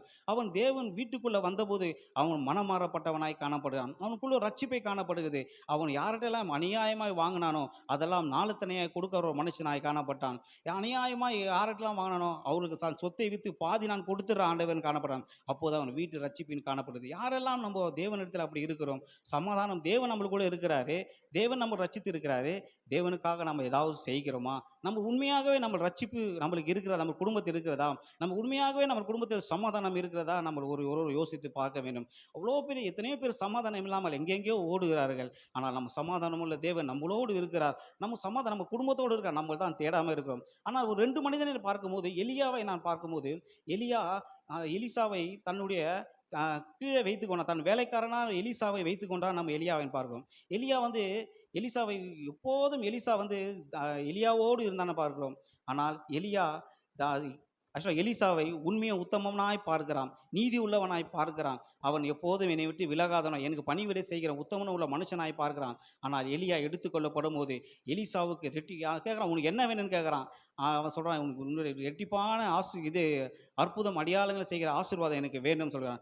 எப்போது நான் எடுத்துக்கொள்ளப்படுறதை நீ காண்கிறாயோ அப்போதே அதை நீ பெற்றுக்கொள்வார் என்று பார்க்கலாம். தேவனுக்கு முன்பாக, கர்த்தருக்கு முன்பாக நாம் எப்போது எலிசாவை போல உண்மையும் உத்தமம் உள்ள மனுஷராக, நீதி உள்ள மனுஷராக, கர்த்தரை கர்த்தருக்கு பிரியமான காரியங்களை செய்யும்படியாக கர்த்தர் நமக்கு நன்மைகளை செய்ய விரும்புகிறார். ஆனால் நம்மளோ நன்மைகளை பெறக்கூடாதபடி அவரை விட்டு விலகி போகிறோம். இனிமேலாவது கர்த்தருக்கு முன்பாக நீதி உள்ளவர்களாக, உண்மை உள்ளவர்களாக, அவருக்கு முன்பாக எப்போதும் திறப்பில் ஜெபிக்கிற ஒரு மனுஷராக நாம் இருப்போம். யோபுவை பார்க்கும்போது யோபுவும் அப்படித்தான் நம்ம பார்க்கும். யோபு வந்து தனக்குண்டான எல்லாவற்றையும் இழந்து போனான். எந்த மனுஷனுக்கு கஷ்டம் இல்லாமல் இருக்குது, எந்த மனுஷனுக்கு போராட்டம் இல்லாமல் இருக்குது. எல்லா மனுஷருடைய கஷ்டங்களும் போராட்டங்களும் இன்னல்களும் துக்கங்களும் சமாதானமற்றவர்களாய் காணப்படும். ஆனால் யோபு எல்லாவற்றையும் இழந்தாலும் கர்த்தரை அவன் விடாமல் இருந்தான். நம்ம வாழ்க்கையில் அப்படிதான் நம்ம காணப்பட வேண்டும். எல்லாம் நம்மளை விட்டு போனாலும், எல்லா சூழ்நிலைகளும் நம்மளை விட்டு போனாலும் கர்த்தரை எப்போது நம்மளை விட்டு போகாதபடி அவர் எப்போது அவருக்கு முன்பாக நிற்கிற மனுஷனாய் பண்ண வேண்டும்.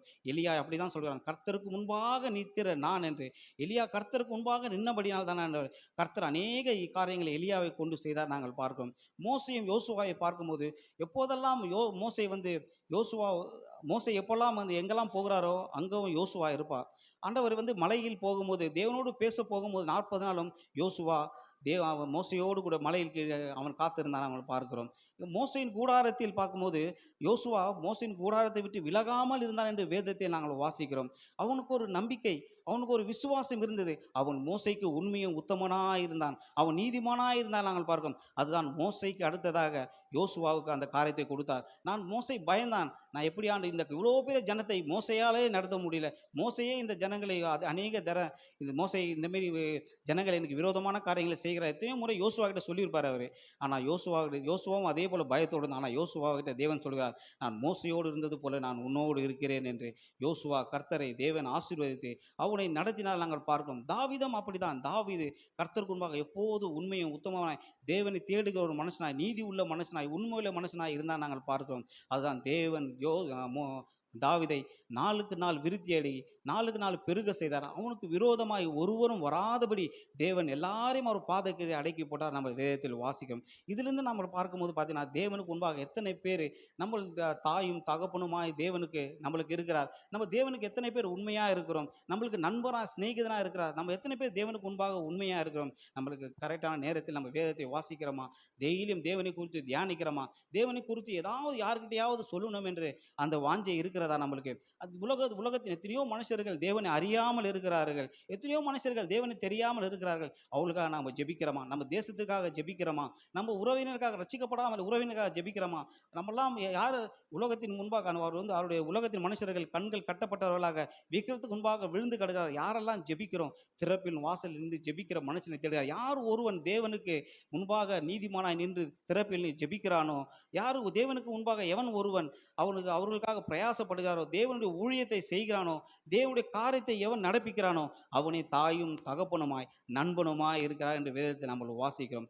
நாமெல்லாம் ஒரு ஒரு காரியத்தை நம்ம வாழ்க்கையில் நம்ம நடப்பிக்கும். நாங்கள் எப்படியாவது ஆண்டவரே, நாங்கள் 2 பேருக்காவது சுவிசேஷத்தை சொல்லுவோம். தேவன் வருகை வரும்போது நான் வெறும் கையாய் போகக்கூடாது ஆண்டவரே, வெறும் கையாய் போகக்கூடாது ஆண்டவரே. ஒரு 2 ஆத்துமாக்களோடு நான் போக வேண்டும் ஆண்டவரே. கர்த்தர் அதற்காக தான் ரட்சித்தார், கர்த்தர் அதற்காக தான் என்னை தெரிந்து கொண்டார் நம்ம பார்க்கிறோம். ஆனால் இதை பார்க்கும்போது மரியாளையும் யோவானையும் பார்க்கும்போது, யோவானுடைய காரியத்தை பார்க்கும்போது கொஞ்ச நாள் தான் யோவான் வந்து மரியாதை கூட இருந்தார் நாங்கள் பார்க்கிறோம். அதுக்கப்புறம் தேவனுடைய சுவிசேஷத்தை சொல்ல அவர் ஆரம்பித்தார். எப்போதும் மரியாதை அவர் கூட்டின்னு போகவில்லை அவரை. ஆனால் கர்த்தருடைய சித்தத்தை செய்து முடிக்கிற ஒரு நல்ல வல்லமுள்ள மனுஷனாக தேவனுடைய பாடுகளையும் அவர் பட்ட பாடுகளையும் யோவான் தான் எல்லாத்தையும் விவரித்து சொல்லுகிற ஒரு மனுஷனாக காணப்படுகிறான். நம்ம தேவனுடைய பாடுகளை அறிந்திருக்கிறோம் வேதத்தில். அவர் பட்ட வேதனைகள், அவர் பண்ண சுவிசேஷங்கள் நம்ம அறிந்திருக்கோம். எத்தனை கோடிக்கான ஆத்துமாக்கள் ரட்சிக்கப்படாமல், 140 கோடி ஜனத்துக்கு மேல இருக்கிற இந்த தேசத்தில் ரட்சிக்கப்படாமல் எத்தனையோ ஜனங்கள் இருக்கிறார்கள். அவருக்காக நம்ம ஜெபிப்போம். அவர்களுக்கு திறப்பில் நின்று ஜெபிப்போம். நம்ம அரசியல்வாதிக்காக ஜெபிப்போம். நம்ம தேசத்திற்கு சமாதானத்துக்காக ஜெபிப்போம். அவர் நம்ம திறப்பில் ஜெபிக்கும் போது கர்த்தர் நம்ம சிறையிருப்பை மாற்றுவார். நம்மளுக்கு எதனால சமாதானம் இல்லாமல் போகிறது? நம்ம குடும்பத்தில் மற்றவர்களுக்காக ஜெபிக்கும் போது நம்ம கட்டுகள் முறைக்கப்படும். நம்ம மற்றவர்களுக்காக ஜெபிக்கும் போது நம்ம தேவன் ஆசீர்வதிப்பார். இப்போது உங்களுக்கு தெரியலாம், அநேக கஷ்டங்கள், துன்பங்கள், எல்லா தோல்விகளாய் காணப்படுது. நீ கர்த்தர் சமூகத்தில் நிற்கும் போது கர்த்தர் எல்லாவற்றையும் ஜெயமாக மாற்றி முடிப்பார், எல்லாவற்றையும் சுகந்தரிக்கும்படியாக செய்வார். தாவீது அப்படித்தான் இருந்தான். சவுலுக்கு தேவன் ஆசீர்வதித்தார். ஆனால் சவுலு எப்படியாவது தாவீதை கொல்ல வேண்டும், தன் மகனுக்கு அந்த ஆட்சியை கொடுக்க வேண்டும், அவன் ராஜாவாக ஆக்க வேண்டும் என்று அவனுக்கு ஒரு சித்தம். ஆனால் தேவன் சித்தத்தை வைத்திருந்தார், தாவீதுக்கு தான் ஆசீர்வாதத்தை ராஜாவாக வைக்க வேண்டும் என்று. ஆனால் தாவீதின் வாழ்க்கையை பார்க்கும்போது தாவீது ஓடி ஒளிகிறவனாக, தன் உயிருக்கு கேள்விக்கு பயந்து ஓடுகிறவனாக காணப்படுகிறான். ஒரு நாள் வந்தது, தேவன் அவனை ஆசீர்வதிக்கும்படியாக, அவனுக்கு கொடுக்கிற காரியங்களை நிறைவேற்றும்படியாக, அவனை ராஜாவாக மாற்றும்படியாக, அவன் உயர்ந்த ஸ்தானத்தில் வைக்கும்படியாக, எப்போதும் தேவனோடு பேசுகிற ஒரு மனுஷனாக, அவன் உண்மையும் உத்தமனாய் தேவனை நன்றா அறிந்த ஒரு மனுஷனாய் காணப்படுகிறான். நம்ம எப்போதெல்லாம் பாடுகள் மத்தியிலும் உபத்திரத்தின் மத்தியிலும் தேவன் பக்கமாய் நம்ம சாய்கிறோமோ, தேவன் பக்கமாய் விழுகிறோமோ, அப்போதெல்லாம் தேவன் நம்மளை ஆசீர்வதிக்கிறவராய் காணப்படுகிறார், நம்ம உயர்த்துவராய் காணப்படுகிறார், நம்ம மேன்மைப்படுத்துவராய் காணப்படுகிறார், நம்ம குடும்பத்தில் சமாதானத்தை உண்டவராய் காணப்படுகிறார். நமக்கென்று சுயநலமாய் வாழாதபடி நம்ம தேசத்திற்காக ஜெபிக்கிற, அழிந்து போகிற ஆத்துமகளை ஜெபிக்கிற, பாவத்தில் விழுகிற ஆத்துமகளுக்காக ஜெபிக்கிற, விபச்சாரம் வேசித்தனத்தில் இருக்கிற ஆத்துமகளை ஜெபிக்கிற, நம்ம சகோதர சகோதரிக்காக ஜெபிக்கிற, நம்ம தேசத்திற்காக ஜெபிக்கிற, அதற்காக திறப்பிலும் ஜெபிக்கிற மனுஷராய் மாட்டோம். அநேக காரியங்களும் சபைகள் காணப்படுது, அநேக வார்த்தைகள். நாங்களாம் எங்கள் ஒய்ஃபுக்கு எனக்கு அடிக்கடி நாங்கள் அதிகமாக பேசுறது பார்த்தீங்கன்னா, எங்கள் வீட்டில் பேசுறது பார்த்தீங்கன்னா, உலகத்தின் வார்த்தை பற்றி ஒரு 10 வார்த்தை ஏதாவது 2 வார்த்தை தான் பேசுவோம். அநேக வார்த்தைகளை பார்த்தீங்கன்னா நாங்கள் தெய்வத்தை குறித்து, வேதத்தை குறித்தும் தேவனை குறித்து தான் அதிகமாக பேசுவோம். உலகத்தின் காரியங்கள் எங்களுக்கு தேவையில்லை, எங்களுக்கு ஆவிக்குரிய வாழ்க்கை தான் தேவைன்னு சொல்லி நானும் ஒய்ஃபும் அதிகமாக வேதத்தில் இருக்க அநேக டவுட்டுகளை எனக்கு அவங்களுக்கு கேட்டுக்கினேன், எங்கள் பிள்ளைகள்கிட்ட கேட்டுக்கினேன். நாங்கள் அநேக காரியங்கள் நாங்கள் தெரிஞ்சுக்கிறோம். தேவனுக்கு ஆவிக்குரிய வாழ்க்கை இப்படி பார்க்கும்போது தேவன் இருதயத்தை பார்க்கிறார், உன் குத்தப்பட்ட இருதயத்தை பார்க்கிறார், உன் கடினமான உன் நொறுக்கப்பட்ட இருதயத்தை பார்க்கிறார், உன் வியாகுலமான இருதயத்தை தேவன் பார்க்கிறார். அப்போல்லாம் நீங்கள் தேவனுக்கு முன்பாக நிற்கும்போது ஒரு நாள் உன் சிறையிருப்பு மாற்றப்படும், உன் துக்கம் சந்தோஷமாக மாறப்படும். யோசேப்பை உயர்த்தின தேவன் உன்னையும் உயர்த்துவார், தாவீதை உயர்த்தின தேவன் உன்னையும் உயர்த்துவார், அவரை மேன்மைப்படுத்துவார், நம்மளை ஆசீர்வதிப்பார். எப்போதும் கர்த்தரை நம்ம சார்ந்து கொள்ளும், கர்த்தர் நம்மளை ஆசீர்வதிப்பாராக. ஆமென். கர்த்தருடைய நாமம் மகிமைப்படுவதாக. பாஸ்டர் வாரம் மெசேஜ் கொடுக்குறாரு. ஆனால் இந்த ஒரு வார்த்தையை எங்களுக்கு எடுக்கிறதுக்கு கூட பார்த்தீங்கன்னாக்கா அவ்வளோ கஷ்டப்பட்டு எடுத்துருந்தோம் நாங்கள் ஒருத்தரும். ஆனால் பாஸ்டர் பார்த்தீங்கன்னா ஒவ்வொரு வாரமும் நம்மளுக்காக வார்த்தைகளை தேடி எடுத்து தியானித்து அவர் கொடுத்துனுக்கிற கிருபைக்காக கர்த்தர் அவரை இன்னுமாக அவர் ஆசீர்வதிப்பாராக. ஆமென். இயேசு சிலுவையில் பேசிய 4ஆம் வார்த்தை, தத்தளிப்பின் வார்த்தை. ஏலி ஏலி லாமா சபக்தானி, என் தேவனே ஏன் என்னை கைவிட்டீர். பாவம் அறியாதவர் நமக்காக பாவமானார். 2 கொரிந்தியர் 5:21. ஏசாயா 59:2, ஒன்றாய் இருந்தவர் நமக்காக தனிமையானார். சங்கீதம் 22:11, அருகில் இருந்தவர் நமக்காக தூரமானார். நம்மை பிதாவோடு சேர்க்கும்படியாக அவர் தூரமானார், இப்பொழுது நமக்காக பிதாவினிடத்தில் பரிந்து பேசிக்கொண்டு இருக்கிறார். எல்லாருக்கும் ஒரு டவுட் இருக்கும், ஏன்னா பிதாவும் நானும் ஒன்றா இருக்கிறோம், பிதாவும் நானும் ஒன்றா இருக்கிறோன்னு சொல்லிட்டு கர்த்தர் சொல்லியிருக்கிறார். ஆனால் பார்த்தீங்கன்னாக்கா சிலுவையில் அவர் பேசிய 4ஆம் வார்த்தை என்னன்னா, பிதாவே ஏன் என்னை கைவிட்டீர். இந்த வார்த்தையை குறித்து என் பையனை என்கிட்ட டவுட் கேட்டிருந்தா, அம்மா ஏசப்பாவோ அவங்களோ ஒன்றா தானம்மா இருந்தாங்கன்னு சொன்னாங்க, ஆனால் எதுக்காக பிதாவே ஏன் என்னை கைவிட்டீர் என்று ஏசப்பா சொன்னார் அப்படின்னு சொல்லிட்டுன்னு. அப்போ பார்த்தீங்கன்னா இது வரைக்குமே பார்த்தீங்கன்னா எனக்கு சில வார்த்தைகள் அதை பற்றி தெரியாது. ஆனால் இந்த 45 நாள் உபவாச கூட்டத்திற்கு நாங்கள் வந்து கொண்டு இருக்கிறோம். நம்ம போதகர் பார்த்தீங்கன்னா சிலுவையின் மரணத்தை குறித்து தான் அவர் எடுத்துக்கொண்டு இருக்கிறார். அப்போது நான் பார்க்கும்போது பார்த்தீங்கன்னா கர்த்தர் எதுக்காக சிலுவையில் அறையப்பட்டார், அவர் என்னென்ன வேதனை அதனால் சுமந்தார், அவருடைய உடம்புல எதனால காயங்கள் அடிக்கப்பட்டன. ஒரு 40 அடி சாட்டை அடி கர்த்தருக்கு அடிக்கப்பட்டாங்க. அந்த 40 சாட்டை அடி எதுக்காக அடிக்கப்படுவாங்கனாக்கா குற்றம் செய்தவங்களை மட்டும்தான் அந்த 40 அடி அடிப்பாங்க. ஆனால் ஏசப்பா என்ன குற்றம் பண்ணாரோ அவர் 40 அடி அடித்தாங்க. அதே மாதிரி பார்த்தீங்கன்னாக்கா சிலுவையில் அறைந்த ஒவ்வொரு யாருக்கும் பார்த்தீங்கன்னா முள்முடி சூட்டப்படவில்லை, ஆனால் கர்த்தருக்கு முள்முடி சூட்டப்பட்டது. சரிங்களா? இந்த மாதிரி நம்மளுடைய அக்கிரமங்களுக்காக நம்மளுடைய மீறுதலுக்காக அவர் காயப்பட்டார், அவர் நொறுக்கப்பட்டார். ஏசாயா 53 பார்த்தீங்கன்னா 1 - 12 வரைக்கும் நீங்கள் வீட்டில் கூட போய் இதை படிக்கலாம். நீங்கள் இன்னைக்கு பார்த்தீங்கன்னா குட் ஃப்ரைடே இருக்கிறதுனால இதை பற்றி நீங்கள் தியானிங்க, கர்த்தர் உங்களை ஒவ்வொருவரையும் ஆசீர்வதிப்பார். ஏன்னா இதை குறித்து தான் நாங்கள் தியானிச்சுன்னு இருக்கிறோம் 45 நாள் உபவாச கூட்டத்தில். ஏசாயா 53 1 - 12 வரைக்கும் அவர் ஒவ்வொன்றும் அந்த முள்முடி எதுக்காக சூட்டப்பட்டது. அவர் அந்த 40 அடி அடிச்சாங்கன்னு சொல்றோம் இல்லையா சவுக்கால, அந்த 40 அடி அவர் அடிக்கும் போது அவருடைய உடம்பு பார்த்தீங்கன்னாக்கா இப்போ ஒரு விவசாயம் பண்ணுறதுக்கு முன்னாடி அது என்ன பண்ணுவாங்கன்னா ஏறு போட்டு அதை இது பண்ணுவாங்க, அந்த நிலத்தை இது பண்ணுவாங்க. அந்த மாதிரி அவருடைய உடம்பு வந்து பார்த்தீங்கன்னாக்கா அந்த சவுக்கால் அடிக்கப்படும் பார்த்தீங்கன்னாக்கா அப்படியே பிக்கப்பட்டு ரத்தம் அவ்வளோ சிந்தப்பட்டு கர்த்தர் நம்மளுக்காக அவ்வளோ கஷ்டப்பட்டார். அவர் எதுக்காக கஷ்டப்பட்டாரு? நம்மளுடைய மீறுதல்களுக்காக அவர் காயப்பட்டார். நம்முடைய அக்கிரமங்களுக்காக அவர் நொறுக்கப்பட்டார். நம்முடைய பாவங்கள் மன்னிக்கப்படுவதற்காக அவர் தன் ஜீவனையே கொடுத்தார். நம்முடைய பாவங்கள் வந்து பார்த்தீங்கன்னாக்கா அவ்வளவு பாவங்கள், அவ்வளோ அக்கிரமங்கள், அவ்வளோ அநியாயங்கள். இப்போ வந்து பார்த்தீங்கன்னாக்கா ஏதேன் தோட்டத்தில் வந்து கர்த்தர் வந்து ஆதாமையும் ஏவாளையும் வந்து உருவாக்கினார். கர்த்தர் தான் உருவாக்கினார். ஆனா அவங்கள வந்து பார்த்தீங்கன்னா கர்த்தருடைய வார்த்தைக்கு கீழ்ப்படியாத ஒரே ஒரு காரணம் என்னன்னா, அவர் வந்து சொன்ன காரியம் வந்து இந்த பழத்தை புசிக்கும் நாளிலே நீ சாகவே சாவாய் என்று கர்த்தர் சொன்னார். ஆனா வந்து பார்த்தீங்கன்னா ஆதாம் ஏவாள் என்ன பண்ணாங்க, அந்த பழத்தை வந்து புசிச்சாங்க. அந்த பழத்தை ஆதாமும் ஏவாளும் புசிச்சதன் காரணமாக அவங்கள கர்த்தர் என்ன பண்ணார்னா ஏதேன் தோட்டத்தை விட்டு வெளியே போக சொல்லிட்டார் அவரு. அதனால தேவனுக்கு பிரியமில்லாத காரியங்கள், பாவங்கள், அக்கிரமங்கள், அநியாயங்கள் இதையெல்லாம் செய்யப்படும் போது ஆவியானவர் என்ன பண்ணுவார்னா நம்மளை விட்டு விலகி போவார். உங்களுக்கு உதாரணத்துக்கு 2 காரியங்கள் நான் சொல்றேன். ஒன்று யோசேப்பு.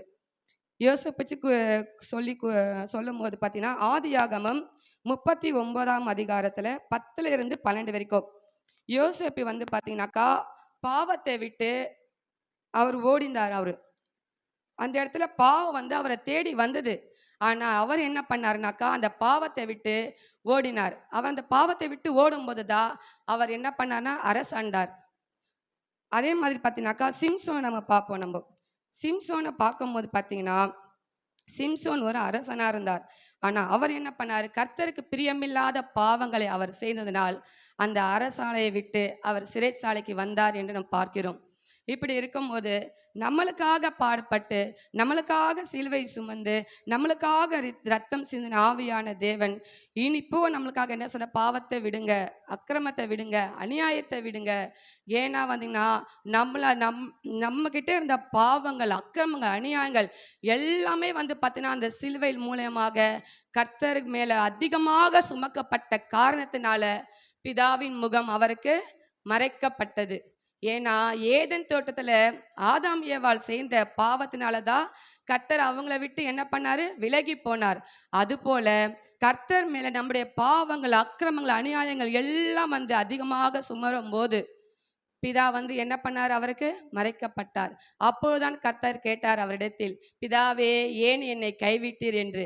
ஏனென்றால் பிதாவும் நானும் ஒன்றாய் இருக்கிறோம் என்று சொன்னவர் அன்று நம் பாவங்களை சுமந்ததினால், நம் அக்கிரமங்களை சுமந்ததினால் அவருடைய பிதாவுடைய முகம் என்ன பண்ணதுனாக்கா கர்த்தருக்கு மறைக்கப்பட்டது. கர்த்தருக்கு மறைக்கப்பட்ட காரணத்தினால் மாத்திரம்தான் அவர் என்ன கேட்டார், பிதாவே ஏன் என்னை கைவிட்டீர் என்று கேட்டார்.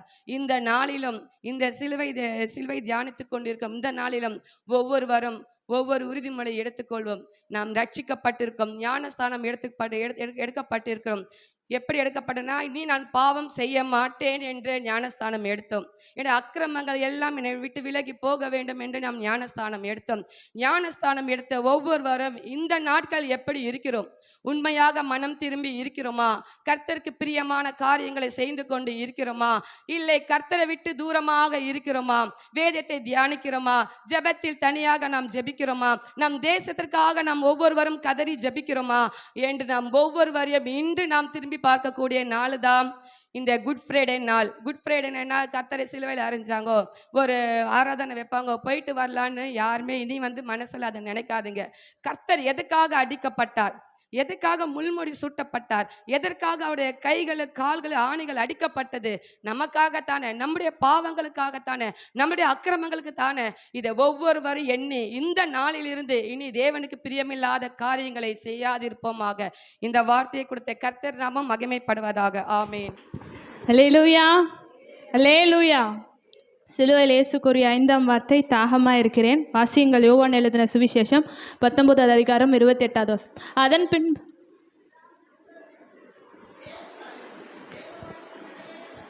தாகமாக இருக்கிறேன் என்றார். சிலுவையில் ஏன் 5வது வார்த்தையாக தேவன் தாகமாக இருக்கிறேன் என்று சொன்னார்? ஏன் ஆண்டவர் தாகமாக இருக்க வேண்டும் சொல்லுங்க. யாருக்காக அவர் தாகமாக இருந்தார் என்று நினைக்கிறீங்க? உங்களுக்காகவும் எனக்காகவும் தான். எதனால் அவர் நான் தாகமாக இருக்கிறேன் அப்படின்னு சொன்னார் அப்படின்னா, நம்மளுக்கு ஆத்தும தாகம் வேணும் அப்படின்றதுக்காகவும் 2 காரியங்கள். ஒன்று, நம்மளுக்கு ஆத்தும தாகம் வேணும். இன்னொன்று, அந்த ஜீவனுடைய வழியில் நம்ம பிரவேசிக்க ஆண்டவர் மேலே ஆத்தும தாகம் இருந்தாதான் அவரை பற்றி அறிந்து கொள்ளவும், அவர் மேலே விசுவாசமாக இருக்கவும், அந்த பாடுகளின் வழியாக பிரவேசிக்கவும், ஜீவனை பெற்றுக்கொள்ளவும் நம்மளுக்கு முடியும். அதனால ஆண்டவர் தாகமாக இருந்தார். நாம் நித்திய ஜீவன் அடைய வேண்டும் என்பதற்காகவே அன்று இயேசு சிலுவையில் தாகமாக இருந்தார். வாசிங்க யோவான் எழுதின சுவிசேஷம் 6ஆம் அதிகாரம் 47ஆம் வசனம்.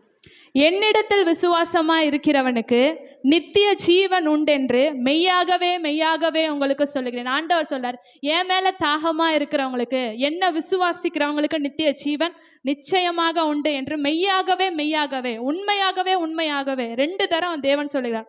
சரி, பொதுவாக தாகமா இருக்கிறேன் அப்படின்னா பொதுவாக என்ன சொல்லுவான்? யார் தாகமா இருப்பா? தாகமா இருக்கவங்களுக்கு என்ன கொடுப்பாங்க? தாகமா இருக்கிறேன் அப்படின்றவங்களுக்கு என்ன கொடுப்பாங்க? தண்ணீர் கொடுப்பாங்க. அப்போ நம்ம ஆவிக்குரிய வாழ்க்கையில எடுத்துக்கொண்டோம் அப்படின்னா, யாரெல்லாம் ஆண்டவர் மேல தாகத்தோட ஆத்தும தாகத்தோட இருக்கனால அவங்களுக்கு தான் எதுக்கு போற வழி உண்டு? ஜீவனுக்கு போற வழி உண்டு. தாகமா இருக்கிறேன் அப்படின்னா ஆண்டவர் மேல தாகமா இருக்கிற பிள்ளைகளுக்கு தான் அவர் என்ன பண்ணுகிறாரு? ஜீவனுடைய வழியை கொடுக்கிறார். நாம் ஆண்டவர் மேல தாகமா இருந்தா ஆண்டவர் நமக்கு என்ன பண்ணுவார்? நித்தியமா ஜீவ தண்ணீரை கொடுப்பார். அதுக்கு வாசிங்க சங்கீதம் 42ஆம் அதிகாரம் 1வது வசனத்தை வாசிங்க. சங்கீதம் 42:1. என் ஆத்துமா உம்மை வாஞ்சித்து கதகிறது. சங்கீதம் 63:1 வாசிங்க. சங்கீதம் 63ஆவது அதிகாரம் 1வது வசனம் வாசிங்க. தேவனே, நீர் என்னுடைய தேவன், அதிகாலமே உம்மை தேடுகிறேன். வறண்டதும் விடாய்த்ததும் தண்ணீரற்றதுமான நிலத்திலே என் ஆத்துமா உண்மையில் தாகமா இருக்கிறது. அதாவது எப்போ அவருடைய ஆத்துமா ஆண்டவர் மேல தாகமா இருக்குன்னா அந்த சூழ்நிலையை பாருங்களேன். வறண்டதும் விடாய்த்ததும் தண்ணீரற்றதுமான நம்முடைய சூழல் நம்ம ஆண்டவர் மேல தாகமா இருக்கும்போது, அதாவது அவரு தாகமா இருக்கிறேன் என்ற சிலுவையில சொன்ன உடனே கசப்பான காடியை கொடுத்தாங்க ஆண்டவருக்கு. அப்போ நம்ம தேவன் மேல எப்போ ஆத்துமா வாஞ்சையா தாகத்தோட போகும்போது நம்மளுக்கு என்ன வைக்கப்பட்டிருக்கும் தெரியுமா? கசப்பான சூழ்நிலைகள், கசப்பான வாழ்க்கை வரும். அதை வாங்கி ஜெயத்தோட எல்லாம் முடிந்தது ஆண்டவருக்காக செய்தோம் அப்படின்றா கண்டிப்பா இந்த வறண்ட விடாய்த்ததுமான தண்ணீரற்ற நிலத்துல ஆத்துமா தாகமா இருக்கணும். இன்னும் ஆண்டவருக்காக இன்னும் பிரச்சனை வருதா, போராட்டம் வருதா, பாடு வருதா, ஆண்டவரோட நம்ம இன்னும் நெருங்கி கொண்டு இருக்கோன்றத சாத்தான் உறுதிப்படுத்திக்கிட்டே இருப்பான். நம்ம இன்னும் அந்த ஓட்டத்துல என்ன பண்ணணும்? முன்னோக்கி ஓட வேண்டும். நீங்க வாசிங்களேன், சமாரியா ஸ்திரியை குறித்து நம்ம பார்ப்போம். யோவான் சுவிசேஷம் 4வது அதிகாரத்துல 8 to 14 வசனம் வாசிக்க நேரம் இல்லை. இயேசுவின் ஆத்துமத்தை, அதாவது சமாரியா நாட்டுக்கு செல்லும்போது அங்க ஒரு ஸ்திரீ ஒரு துறவண்டையில நிக்கிறா. அப்ப ஆண்டவர் அவளை பார்த்து, நான் தாகமா இருக்கேன், குடிக்க தண்ணீர் கொடு அப்படின்னு சொல்றாரு. அது ஒரு ரட்சிக்கப்படாத ஒரு சமாரியா ஸ்திரீ. அப்போ அந்த ஸ்திரீ கிட்ட பேசும்போது அவ தண்ணீர் ஆண்டவருக்கு கொடுக்கும்போது, ஆண்டவர் ஆத்தும தாகம் உடையவர் என்பதால தன்னிடத்துல வருகிறவர்கள் தன்னை தேடி போறவர்களை ஆத்தும தாகம் உடையவர்களாய் மாற்றுகிறார். எப்படின்னா, அவ தண்ணீர் தான் கேட்கிறா, சாதாரண தண்ணீர் கேட்கிறா. இந்த உலக பார்வைக்கு தண்ணீர் கேட்டா இந்தாங்க தண்ணீர் கொடுங்க. ஆனா ஆண்டவர் அந்த இடத்துல எப்படி நடத்துவார் அப்படின்னா, நீ என்கிட்ட தண்ணி வாங்கி குடிக்கிற, என்கிட்ட தண்ணி குடிக்கிறவங்க ஒரு காலம் என்ன உண்டாகாது, தாகம் உண்டாது. அவர்களுக்கு ஜீவ தண்ணீரை நான் கொடுப்பேன். ஆனா அந்த ஸ்திரீக்கு தெரியாது அது ஜீவ தண்ணீர்னா என்ன அப்படின்றது அந்த ஸ்திரீக்கு தெரியாது. ஆனா ஆண்டவர் அந்த இடத்துல அந்த ஸ்திரீயை, சமாரியான ஸ்திரீயை தேடி போய் ஒரு ஆத்மாவை அசைச்சார் அப்படின்னா, அந்த ஆத்மாக்குள்ள ஆத்ம தாகத்தை ஆண்டவர் ஊற்றினானா அந்த ஒரு ஆத்மா கொண்டு அந்த நாட்டையே இயேசு என்ன பண்ணுவாரு? ரட்சிக்க வல்லவரா இருப்பாரு. உண்மையான ஆத்ம தாகம், நல்லா சொல்லுங்க, ஸ்டார்டிங்ல தாகமா இருந்து ஆண்டவரை தேடினாதான் முடிவுல நித்திய ஜீவன் உண்டு. உண்மையான ஆத்ம தாகம் உடையவர்கள் எப்படி இருப்பாங்க தெரியுமா? எந்த நிலையிலையும் யாரையும் குறை சொல்ல மாட்டாங்க, எந்த சூழ்நிலையிலையும் யார் மேலையும் பழி சொல்ல மாட்டாங்க, எந்த சூழ்நிலையும் ஆண்டவரை மறுதளிக்கவே மாட்டாங்க. கீழான வழியிலையும் இடுக்கமான நெருக்கமான வாசல் நடந்தால் ஆண்டவர் ஒருபோதும் மறுதளிக்க மாட்டாங்க. மற்றவர்களை ரட்சிப்புக்காக ஜெபம் பண்ணுவாங்க. மற்றவர்கள் ரட்சிப்புனா ஆண்டவரை இவர்களை ரட்சி, இவர்கள் அப்படி கிடையாது. தனக்கு துரோகம் பண்ணவங்க, தனக்கு பாவம் பண்ணவங்களை தான் என்ன பண்ணுவாங்க? ரட்சிப்பு. அவங்க கிட்ட தான் ஆத்தும தாகம் இருக்கு. நான் பெற்றுக்கொண்ட ஆத்தும தாகம் இந்த ஆத்துமாக்குள்ளையும் போகணும் ஆண்டவரே அப்படின்னு சொல்லி அந்த ஆத்துமா இருக்கும். ஆத்தும தாகம் இல்லாதவர்கள் எப்படி இருப்பாங்க தெரியுமா? ஆத்தும தாகம் இல்லாதவங்க மத்தேயு 9:16 28 வரைக்கும் நீங்க வாசித்தீங்கன்னா, வீட்டுல போய் வாசித்து பாருங்க. ஒரு ஐஸ்வர்யவான் தேவனிடத்துல வரான். ஆண்டவரே, நான் அந்த நித்திய ஜீவனை பெற்றுக்கொள்ள என்னப்பா பண்ணணும்? ஆத்தும தாக வேண்டும். அப்போ அந்த ஐஸ்வர்யவான் வந்து சொல்லுவாரு, நான் சிறு வயதுல இருந்து எல்லாமே பண்றேன், உமக்கு ஊழியம் பண்றேன், உமக்கு எல்லாமே பண்றேன் ஆண்டவரே, எல்லாமே பண்றேன் ஆண்டவரே. அப்போ வந்து தாகமா இருக்கிறவங்க மேல அப்படின்னு அவரு இயேசுகிட்ட சொல்றாரு, இயேசுகிட்ட அவருடைய செயல்ல சொல்றாரு. அப்போ ஆண்டவர் சொல்றாரு, கசப்பான காடியை வந்து அந்த சூழ்நிலை வச்சு அவரை சோதனை பண்றார். உனக்குரியதை வித்து ஏழையில கூட பரலோக ராஜ்யத்துல உனக்கு வந்து நல்ல இடம் இருக்கும். ஆனா அவரால் அந்த கசப்பான காடி என்ன பண்ண முடியல, ஏற்றுக்கொள்ள முடியல. அந்த இடத்துல அவர் எப்படி போனாரா, துக்க முகமா போனாரா. நித்திய ஜீவனை அந்த இடத்துல அவர் இழந்து போறாரு. ஏன்னா ஆத்தும தாகம் உண்டுன்னு சொல்றாரு, ஆனா கிரியையில இல்ல. ஆத்தும தாகம் நம்மகிட்ட இருக்கணும் அப்படின்னா அந்த கசப்பான சூழ்நிலை என்ன பண்ணணும், நம்ம மேற்கொள்ள வேண்டும். ஆத்தும தாகத்தோடு தேவனை தேடும் போது நம்ம சூழ்நிலைகள் கசப்பான காடி போல இருந்தாலும் ஆண்டவர் கூட நம்ம நெருங்கி கொண்டு இருக்கிறோம் என்பது நம்முடைய சூழ்நிலை மூலம் ஆண்டவர் நம்மளுக்கு என்ன பண்ணுவாரு, உணர்த்திட்டே இருப்பார். ஆனா கர்த்தர் கைவிட மாட்டார். நீங்க எடுத்தீங்கன்னா உலகத்தை வெறுத்தவர்களா யோபுவை போல, யோபு முதல்ல நல்லா இருந்தாரு. ஆனா ஆண்டவர்கிட்ட அவரை சோதிக்கும்படி சாத்தான் பண்ணும்போது ஆண்டவர் மேல அவர் ஆத்தும தாகம் விசுவாசம் இருக்கா, தாகம் மேல இருக்கா ஆண்டவர் மேலன்னு சோதிக்க கர்த்தர் வந்து அனுமதி கொடுத்தார். ஆண்டவரே சில நேரம் நம்மளுக்கு அனுமதி கொடுப்பார். அனுமதி கொடுக்கும்போது அவருக்கு என்ன வந்தது, போராட்டம், பிரச்சனை. அந்த நான் தாகமா இருக்கேன்னு சொல்லும்போது கசப்பான சூழ்நிலைகளை அந்த இடத்துல சாத்தான் கொண்டு யோபு கொடுக்குறான். ஆனா அந்த நேரத்துல யோபு என்ன பண்ணல, மறுதளிக்கல. ஆனா யோபோட மனைவி, நீ மறுதளிச்சு இயேசுவை தூசிச்சு ஜீவனை விடுன. ஆனா அந்த உண்மையுள்ள ஆத்தும தாகம் உள்ள அந்த யோபு என்ன பண்ணல, ஆண்டவரை மறுதளிக்காம அதனால முடிவு என்ன பண்ணாரு, ஜெயத்தோட இரட்டத்தனைய ஆசீர்வாதத்தோட அவர் அந்த இயேசுவும் அதே போலதான் தாகமா இருக்கிறேன் அப்படின்னாரு. எதுக்குன்னா அவருக்கு பின்னாடி வரப்போற ஆண்டு காலமா இருக்கிற ஆத்துமாக்கள் வந்து ஆத்தும தாகத்தோட ஆண்டவரை தேடுற ஒரே வழி இயேசு மாத்திரம்தான். அந்த இயேசு வழி மெய்யான தேவனை ஆண்டவரை அவங்க அறிஞ்சு கொள்ளணுன்றதுக்காக அந்த இயேசு சிலுவையில தாகமா இருந்தா. நாம இன்றைக்கு நீங்களும் நானும் ஆத்தும தாகத்தோட இருக்கணும். ஒரு ஆத்துமா உண்மையான ஆத்தும தாகத்தை பெற்றதுன்னா அந்த ஒரு ஆத்துமா கொண்டு அந்த தேசத்தையே ஆண்டவர் கலக்குவாரு. அதே போலதான் இயேசு சிலுவையில தண்ணீருக்காக கேட்டாரு. அவருடைய தாகத்துக்கு கசப்பான காடியை கொடுத்தாங்க. அதையும் ஆண்டவர் வாங்கிக்கிட்டு எல்லாம் முடிந்தது ஆண்டவரே, கசப்பான காடியை கொடுத்தாலும் நான் ஜெயத்தோட இந்த இதை முடிக்கிறேன் அப்படின்னு சொல்லி இந்த உலகத்துல ஆண்டவர் ஜெயத்தோட முடிச்சாரு. மான்கள் நீரோட வாஞ்சித்து கதறுவது போல ஒரு பாடலை பாடலாம் அப்படின்னு நான் நினைச்சேன். ஆனா இந்த வரிகள் ஃபாதர் பெர்குமான் சொல்லுது, இந்த வரிகள் என்ன ரொம்ப தொட்டுது. ஒரு 2 லைன் பாடும்போது யாரெல்லாம் ஆத்தும தாக வேணும் அப்படின்னா 2 நிமிஷம் அப்படியே கண்ண மூடி ஆண்டவர் எனக்கு ஆத்தும தாகத்தை கொடுங்கன்னு சொல்லி கேளுங்க, ஆண்டவர் ஆத்தும தாகத்தை கொடுப்பார். எப்பொழுதும் உம் சந்நிதியில் வந்து நிற்பேன், தாகமாயிருக்கிறேன். எப்பொழுதும் உம் சந்நிதியில் வந்து நிற்பேன், தாகமாயிருக்கிறேன். ஜீவனுள்ள தேவன் மேலே தாகமாயிருக்கிறேன், ஜீவனுள்ள தேவன் மேலே தாகமாயிருக்கிறேன். அதிகமாய் துதிக்கிறேன், தாகமாயிருக்கிறேன். இரட்சகரே உம் வருகையிலே நிச்சயமாய் உம்முகம் காண்பேன். இரட்சகரே உம் வருகையிலே நிச்சயமாய் உம்முகம் காண்பேன். தாகமாயிருக்கிறேன், அதிகமாய் துதிக்கிறேன், தாகமாயிருக்கிறேன், அதிகமாய் துதிக்கிறேன். அல்லேலூயா. ஒவ்வொருத்தரும் நீங்க பேசும்போது முத்து முத்தாய் கர்த்தருடைய வார்த்தைகளை சொன்னீர்கள். அது மாத்திரம் அல்ல, இந்த ஒரு 10 நிமிஷம் பேசுறதுக்கு நான் விசுவாசிக்கிறேன் 10 மணி நேரம் நீங்க ப்ரிப்பேர் பண்ணிருப்பீங்க தூங்காம. அல்லேலூயா. பயத்தோட. அல்லேலூயா. ஆமாவா? அல்லேலூயா. அது மாத்திரம் இல்ல, நான் என்ன சொல்றேன், இன்னும் நீங்க உட்கார்ந்துருக்க எல்லாரும் இவங்கள போல சுவிசேஷம் சொல்ல வரணும். ஆமேன். எல்லாரும் எழும்பணும் கர்த்தருக்காக. அல்லேலூயா. கர்த்தர் 12 சீஷரை விட்டு போனார். ஆனால் இன்னைக்கு எத்தனையோ உலகத்துல எவ்வளோ ஜனங்கள் வந்தார்கள். அதே போல நம்முடைய சபையில இத்தனை பிள்ளைகள் சீசர் இருந்தாலும் நீங்க அத்தனை பேரும் தேசத்தை கலக்குகிறவர்களாய் மாற வேண்டும், சுவிசேஷம் சொல்லுகிறவர்களாய் மாற வேண்டும். நம்மை கொண்டு கர்த்தர் பெரிய காரியங்களை செய்ய முடியும். ஒரே ஒரு எஸ்தர் ராஜாத்தியால அந்த ஜெபத்தினால தேசத்தை ரட்சிக்க முடிந்ததானால் நாம் இத்தனை பேர் இருக்கோம். இயேசுவின் ஆத்துமதாக அருமையா பேசினார்கள். அல்லேலூயா.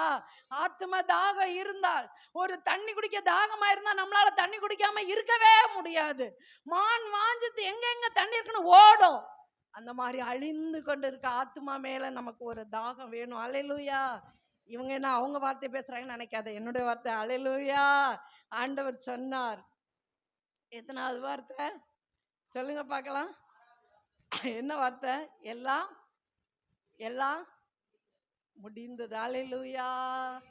எல்லாம் முடிந்ததுன்னு சொன்னா அது ஒரு வெற்றியின் வார்த்தை. அல்லேலூயா.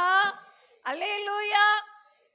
இயேசு கிறிஸ்து ஒரு வெற்றியின் ஜெயத்தை எடுத்த தேவன். எல்லாராலையும் எல்லாத்தையும் செய்து முடிக்க முடியாது. அல்லேலூயா. ஆனால் இயேசு செய்து முடித்தார். பிதாவாகிய தேவன் எனக்கு என்னென்னலாம் சொன்னாரோ, என்ன சித்தம் வைத்தாரோ அத்தனையும் நான் செய்து முடித்தேன் என்று ஜெயத்தொனில சொன்ன வார்த்தை தான் எல்லாம் முடிந்தது. அல்லேலூயா. முடிந்தது என்று சொன்னாலே அங்க ஒரு ஜெயம் வருகிறது. படிக்கிற பிள்ளைங்களுக்கு ஸ்கூலுக்கு ஒரு வருஷம் துக்கத்தோட போவாங்க. ஐயோ, பேரண்ட்ஸ் அனுப்ப எவ்வளவு துக்கம் அந்த பிள்ளைங்களுக்கு. யாராவது படிக்கிறவங்க சந்தோஷமா ஸ்கூலுக்கு போறாங்களா? ஆனா அந்த வருஷத்துல முடிச்சுட்டு நல்ல வெற்றி மார்க் வந்தா அவங்க போடுற சந்தோஷம் அளவே இருக்காது. அல்லேலூயா. அதே போல இயேசு கிறிஸ்து கல்வாரி சிலுவை வரைக்கும் எல்லா பாடுகள் சேர்ந்து அவர் சிலுவையிலே வெற்றி சிறந்த இடம்தான் எல்லாம் முடிந்தது. அல்லேலூயா. முடித்து சிலுவையில் வெற்றி சிறந்தார். கரங்களை தட்டி கர்த்தரை ஸ்தோத்திரம் பண்ணலாமா? அல்லேலூயா. அல்லேலூயா. நான் என்ன சத்தியத்துக்குள்ளே போல, எனக்கு நேரம்லாம் ரொம்ப எடுக்க மாட்டேன். பாருங்க, அழகா சொன்னாங்க. எதை செய்து முடித்தார்? 10 நிமிஷத்துக்குள்ள முடிச்சிரு. எதை செய்து முடித்தார்னா, நீங்க ஒரு வசனம் வாசிங்களேன். மத்தேயு 27:34. அவர் கசப்பு கலந்த காடியை அவருக்கு குடிக்க கொடுத்தார். நீங்க பாருங்க, யோவான் 19:30 வசனத்துல தான் அங்க சொல்ற. யோவான் 19:30 போடுமா? யோவான் 19:30 வாசிங்க பார்க்கலாம். எடுத்தவங்க வேக வேகமா. அவர் காடியை வாங்கின பின்பு முடிந்தது என்று சொல்லி அவர் தலையை சாய்த்து ஆவி ஒப்பு முடிந்தது. அதுக்கு முன்னாடி அவர் ஒரு காரியம் செய்கிறார். காடியை வாங்குகிறார். அல்லேலூயா. அந்த காடி எப்படிப்பட்டது? அது கசப்பு கலந்த காடின்னு மத்தேயு 27:34 சொல்லப்பட்டிருக்கு. அல்லேலூயா. அப்போ இங்க சொல்லப்பட்டிருக்கு, இவர் யாருடைய காரியத்தை செய்து முடித்தாரானால் பிதாவின் சித்தத்தை செய்து முடித்தார். அல்லேலூயா. சத்தமா சொல்லலாமா? செல்போன் எல்லாம் கொஞ்சம் ஆஃப் பண்ணி வச்சுட்டு பேசலாமா? அல்லேலூயா. காடி, அதாவது ஆண்டவர் சொல்லுகிறார், பிதாவே நான் எல்லாவற்றையும் செய்து முடித்தேன், உங்களுடைய சித்தத்தை எல்லாம் செய்து முடித்தேன். உங்க சித்தம் என்ன? என்னை கொண்டு நீங்க செய்ய சித்தமாய் இருக்கிறது என்ன? என்ன சித்தம் தெரியுமா? ஏசாயா 53:10 வாசிங்க. அல்லேலூயா. இன்னைக்கு ஈஸியா சொல்றேன், ஆண்டவரே உம்முடைய சித்தம் நான் செய்கிறேன். எத்தனை பேர் சொல்லுகிறோம்? அவருடைய சித்தம் என்ன? வாசிங்க பார்க்கலாம்.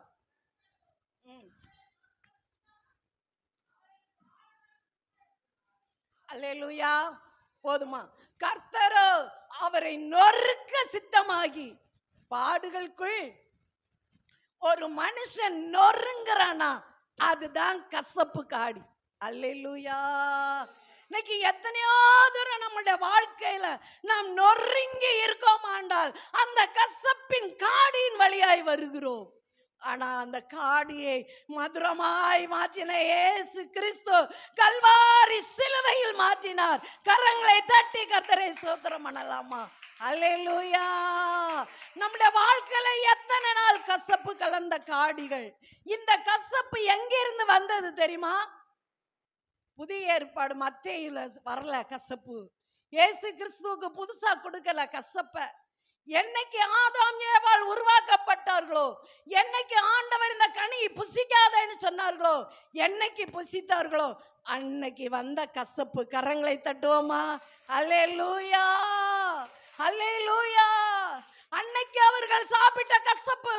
இந்த பூமியில பிறந்த முதல் மனுஷன் பேர் என்ன? பூமியில பிறந்த முதல் மனுஷன் பேர் என்ன சொல்லுங்க பார்க்கலாம். நல்லா சொன்னீங்க, காயின். Very good. ஜன்னி கரெக்டா சொன்ன. கரங்களை தட்டுங்க பார்க்கலாம். இந்த பூமியில பிறந்த முதல் மனுஷனுடைய பேர் என்ன? காயின். காயினுடைய கிரியை என்ன? ஒரு கொலைகாரன். தன் சொந்த சகோதரனை கொலை பண்ணின கொலைகாரன். இந்த பூமியில வந்த முதல் மனுஷன் மூலமாவே கசப்பு. அல்லேலூயா. அந்த கசப்பு, அந்த கொலைகார காரியங்கள் கல்வாரி சிலுவையில் இயேசு வரைக்கும் வந்தது. கசப்பு. இயேசு கல்வாரி சிலுவையில் அந்த கசப்பை மதுரமாய் மாற்றினார். உங்களுக்காக, எனக்காக. இன்று நாம் கலங்க வேண்டிய அவசியம் இல்லை. நமக்கு நித்திய ஜீவனை கர்த்தர் தந்திருக்கிறார். அல்லேலூயா. கசப்பை மதுரமாய் மாற்றினார். ஆமாவா? அல்லேலூயா. கரங்களை தட்ட வேண்டாமா? நம்ம எத்தனை பேர் இன்னைக்கு அந்த கொலைகார கும்பலில் இருந்து கர்த்தர் நம்மளை ரட்சித்தாரே. அல்லேலூயா. அந்த கசப்பு பிதாவின் சித்தம் என்ன? இந்த கசப்பை யார் மதுரமாக்க முடியும்? இந்த பாவத்துக்கு ஒரு கொலைகாரனுக்கு என்னங்க தண்டனை சொல்லுங்க? என்ன தண்டனை? தூக்கு மரம் தண்டனை. ஆனா கல்வாரி சிலுவை என்று சொல்லுகிறது சபிக்கப்பட்ட ஒரு கல்வாரி சிலுவை. கொலைகாரனையும் கொள்ளைக்காரனையும் திருடனையும் தூக்கி போடுகிறது தான் கல்வாரி சிலுவை. ஆனா அந்த கல்வாரி சிலுவையில உங்களுக்காக, எனக்காக சாபமான முள்முடி அணிந்து இயேசு கல்வாரியில் தொங்கி அந்த சாபமான சிலுவையை புனிதமான சிலுவையை கர்த்தர் மாற்றினார். கரங்களை தட்டி கர்த்தரை ஸ்தோத்திரம் பண்ணுவோம். அந்த புனிதமான நாள் தான் இன்று. இன்னைக்கு பேர் என்ன? தமிழ்ல சொல்லுங்களேன் கொஞ்சம். என்ன நாள்? புனித வெள்ளிங்க. ஏங்க இது புனித வெள்ளி? இயேசு கிறிஸ்து உங்களை என்னையும் புனிதமாய் மாற்றினார். கரங்களை தட்டி கர்த்தரை ஸ்தோத்திரம். அல்லேலூயா. சாபமான முள்முடி, அவர் சிலுவை, சபிக்கப்பட்டவனை தூக்கி போடுகிற சிலுவை. உண்மைதானா? அந்த காலத்துல சபிக்கப்பட்டவனை தான் அந்த சிலுவை, கொலைகாரனை தான் அந்த சிலுவையில் போட. இயேசு கொலை செஞ்சாரா? அல்லேலூயா. மரித்தவனை உயிரோடு எழுப்பினார். முடவனை நடக்க செய்தார். பார்வை இல்லாதவனுக்கு பார்வை கொடுத்து மகிழ்ந்தார். குஷ்ட ரோகிகளை கையினால் அணைத்தார். ஜனங்களுக்கு அப்பத்தை கொடுத்து ஆசீர்வதித்தார். ஜனங்களோடு மகிழ்ந்து கொண்டிருந்தார். அவளுக்கு கிடைத்ததோ மரண தண்டனை. அல்லேலூயா. காரணம், பூமி மனுக்குலத்தை மீட்டெடுக்க வந்த இரட்சகர். அல்லேலூயா. இயேசு என்று பெயரிடுவாயாக. அவர் மனுக்குலங்களின் பாவத்தை நீக்கி தமது ஜனத்தை ரட்சிப்பார். அல்லேலூயா. இன்னைக்கு உங்களுக்கு எனக்கு என்னங்க பேரு சொல்லுங்க? ரட்சிக்கப்பட்டவங்க. அல்லேலூயா. ஆமாதானா? ரட்சிக்கப்பட்டவங்கள கரங்களை உயர்த்தி அல்லேலூயா சொல்லுங்க பார்க்கலாம். அதனால தானே நீங்களும் நானும் இங்க வந்து உட்கார்ந்துருக்கிறோம். அல்லேலூயா, அல்லேலூயா. ஒரு பாவமான சிலுவையை புனிதமாய் மாற்றினார். இந்த கசப்பு எங்க வந்தது? அது ஆதியாமத்துல உலகம் உண்டான முதல் மனிதனிலிருந்து வந்தது. அதை இயேசு கிறிஸ்து இந்த உலகத்தின் மனிதன் நம்மளை, உங்களை, என்னையும் நித்திய ஜீவனுக்கு அழைத்து கொண்டு போகும்படியாய் அந்த சாபத்தை மாற்றி அவர் மணிமுடி சுட்ட வைத்தார். கரங்களை தட்டி கர்த்தரை ஸ்தோத்திரம் பண்ணலாமா? அல்லேலூயா. எபிரேயர் 2:9 வாசிங்க பார்க்கலாம். எபிரேயர் 2:9. அல்லேலூயா. தேவனுடைய கிருபையினால் ஒவ்வொருவருங்க, கவனிங்க இந்த வசனத்தை, ஒவ்வொருவருக்காகவும் மரணத்தை அவர் ருசி பார்த்தார். அந்த கசப்பான காடி அவர் ருசி பார்த்தார். வாசிமா.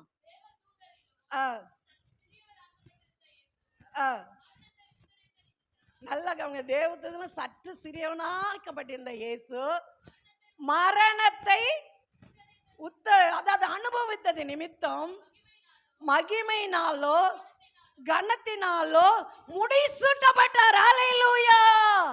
இயேசு மரணத்தை ஜெயித்து ஜெய வீரனாய் சாத்தானை சாத்தானை சிலுவையில் நசுக்கி ஜெயம் எடுத்து முடிசூட்டப்பட்டார். அல்லேலூயா. உங்களை என்னை ராஜாக்களாய் மாத்தினார், ஆசாரியர்களாய் மாத்தினார். அல்லேலூயா. பவுல் சொல்றார், ஓட்டத்தை முடித்தேன், எல்லாம் செய்து முடித்தேன், இது முதல் நீதியின் கிரீடம். என்னைக்கு நீங்களும் நானும் அவருடைய காரியத்தை, பிதாவின் சித்தத்தை செய்து முடிக்கிறோமோ அன்னைக்கு உங்களுக்காக எனக்காக நீதியின் கிரீடம் காத்து கொண்டே இருக்கிறது. கரங்களை தட்டி கர்த்தரை ஸ்தோத்திரம் பண்ணுவோமா. மரணம் ஒரு முடிவு அல்ல, அங்கேதான் நித்திய வாழ்க்கை ஆரம்பமாகிறது. ஆமாவா? ஆமாவா? அல்லேலூயா. கொஞ்சம் சரீரத்தை கொடுத்து வச்சிருக்காரு. ஏன் தெரியுமா? பிதாவின் சித்தம் செய்ய இந்த மண்ணாகிய சரீரத்தை கொடுத்திருக்கார். ஏனென்றால் வேதம் சொல்லுகிறது, பிதாவின் சித்தம் செய்யாதவன் ஒருவனும் எங்க வர முடியாது. ஆகவே இயேசு முழுக்க முழுக்க பிதாவின் சித்தத்தை செய்தார். அவரை நேசிக்கிற நீங்களும் நானும் பிதாவின் சித்தத்தை செய்து முடித்தால் ஒழிய மணிமுடி சுட்ட முடியாது. அதே எபிரேயர் 2:7 வாசிங்க. உங்களுக்காக அவர் என்ன வச்சிருக்காரு பாருங்க.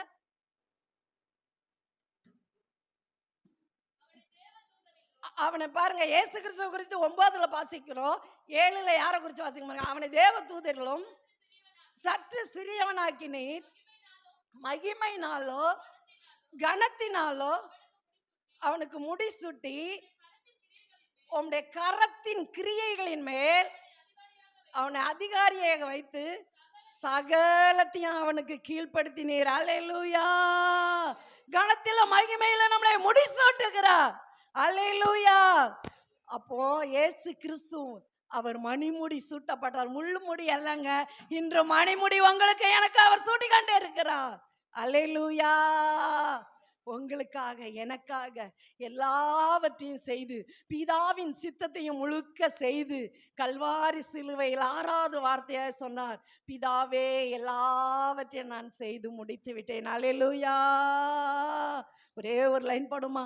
அந்த மாது கண்களின் நீரை அன்பறிவும் பாதம் ஊற்றினாளே, ஏன் இதயமே தைல குப்பியே என்னை நொறுக்கி ஒப்படைத்தேன். அந்த மாது கண்களின் நீரை அன்பறிவும் பாதம் ஊற்றினாளே, ஏன் இதயமே தைல குப்பியே என்னை நொறுக்கி ஒப்படைத்தேன்.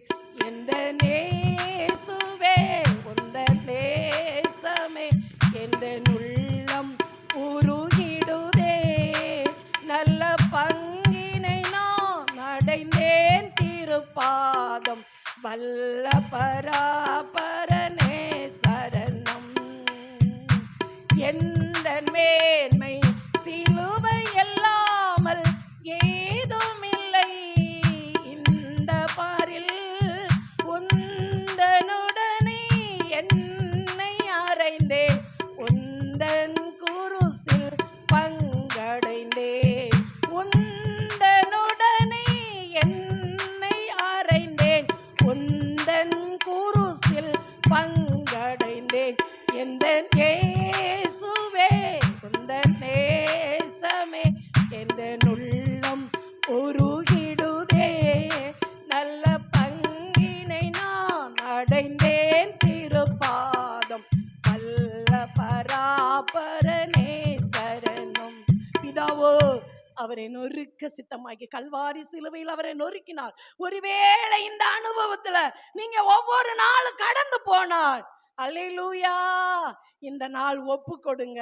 அதை கர்த்தர் ஜெயமாய் உங்களுக்காக எனக்காக மாற்றி சிலுவையில் வெற்றி சிறந்து மணிமுடி சூட்டினார். கர்த்தர் உங்களை ஆசீர்வதிப்பார். மத்தேயு சுவிசேஷம் 27வது அதிகாரத்துல ஸ்தோத்திரம் 45வது வசனம் சொல்லுகிறது, 6ஆம் மணி முதல் 9ஆம் மணி நேரம் வரை பூமி எங்கும் அந்தகாரம் உண்டாயிற்று. நீங்க நல்லதை கவனிக்கணும். ஸ்தோத்திரம். அதாவது இயேசு கிறிஸ்து ஆமென் மரிக்கும் போது பூமியில் இது 6ஆம் மணிலிருந்து 9ஆம், அப்போ 3 மணி நேரம். இயேசு கிறிஸ்து வியாழக்கிழமை இரவு அவர் விசாரிக்கப்பட்டு காலையில் பிளாத்து கையில் என்ன செய்கிறாங்க, ஒப்படைக்கப்படுறாங்க. பிளாத்து அவருக்கு மரண தண்டனை கொடுக்குறான். சரியாக 9 மணிக்கு அவரை சிலுவையில் அறைகிறாங்க. சரியாக 3 மணிக்கு அவர் மரிக்கிறார். சிலுவையில் ரத்தத்தை சிந்தி 3 மணிக்கு மரிக்கிறார். 6 மணி நேரம் அவர் சிலுவையில் உயிரோடு இருக்கின்றார். அவர் மரிக்கிற நேரத்தில் அதுல பாருங்க, அவர் மரிக்கும் போது 3 மணி நேரம் இஸ்ரவேல் முழுவதும் இருள் அடைந்தது. கையில தூர அல்லையில சொல்ல பாருங்களா. அதுக்கப்புறம் என்ன நடந்ததுன்னு சொல்லப்பட்டிருக்கு பாருங்க. அப்படியே நீங்க வாங்க. இயேசு 50ஆம் வசனம் பாருங்க. இயேசு மறுபடியும் மகா சத்தமா கூப்பிட்டு ஆவி என்ன செஞ்சிட்டாரு? விட்டுட்டார். விட்ட பொழுது தேவாலயத்தின் திரைச்சேலை மேல் தொடங்கி கீழ் வரைக்கும் 2ஆக கிழிந்தது. 3வது என்ன நடந்தது? பூமி இயேசு மரிக்கும் போது நடந்தது பாரு. பூமி என்ன செஞ்சுதான்? பூமி அதிர்ச்சி. மியான்மர்ல வந்துச்சு பாருங்க. பூமி அதிர்ச்சி என்ன செஞ்சுதான்? வந்துச்சுதான். பூமி அதிர்ச்சி வந்துச்சுன்னு சொல்லப்பட்டிருக்கிறது. அதுக்கப்புறம் மலைகள் 2ஆ பிளந்து இருக்கு. அங்க இஸ்ரவேல் தேசத்துல மலைகளா. இது எப்ப நடந்துச்சு? இயேசு மரிக்கும் போது, சிலுவையில மரிக்கும் போது எல்லா மலைகளும் 2ஆ பிளந்திருக்கு. 2ஆ பிளந்திருக்கு. ஸ்தோத்திரம். அடுத்தது என்ன சொல்லப்பட்டிருக்கு பாருங்க. 52ஆம் வசனம். கல்லறைகள் திறந்தன. நித்திரை அடைந்த அநேக பரிசுத்தர் சரீரம் எழுந்தது.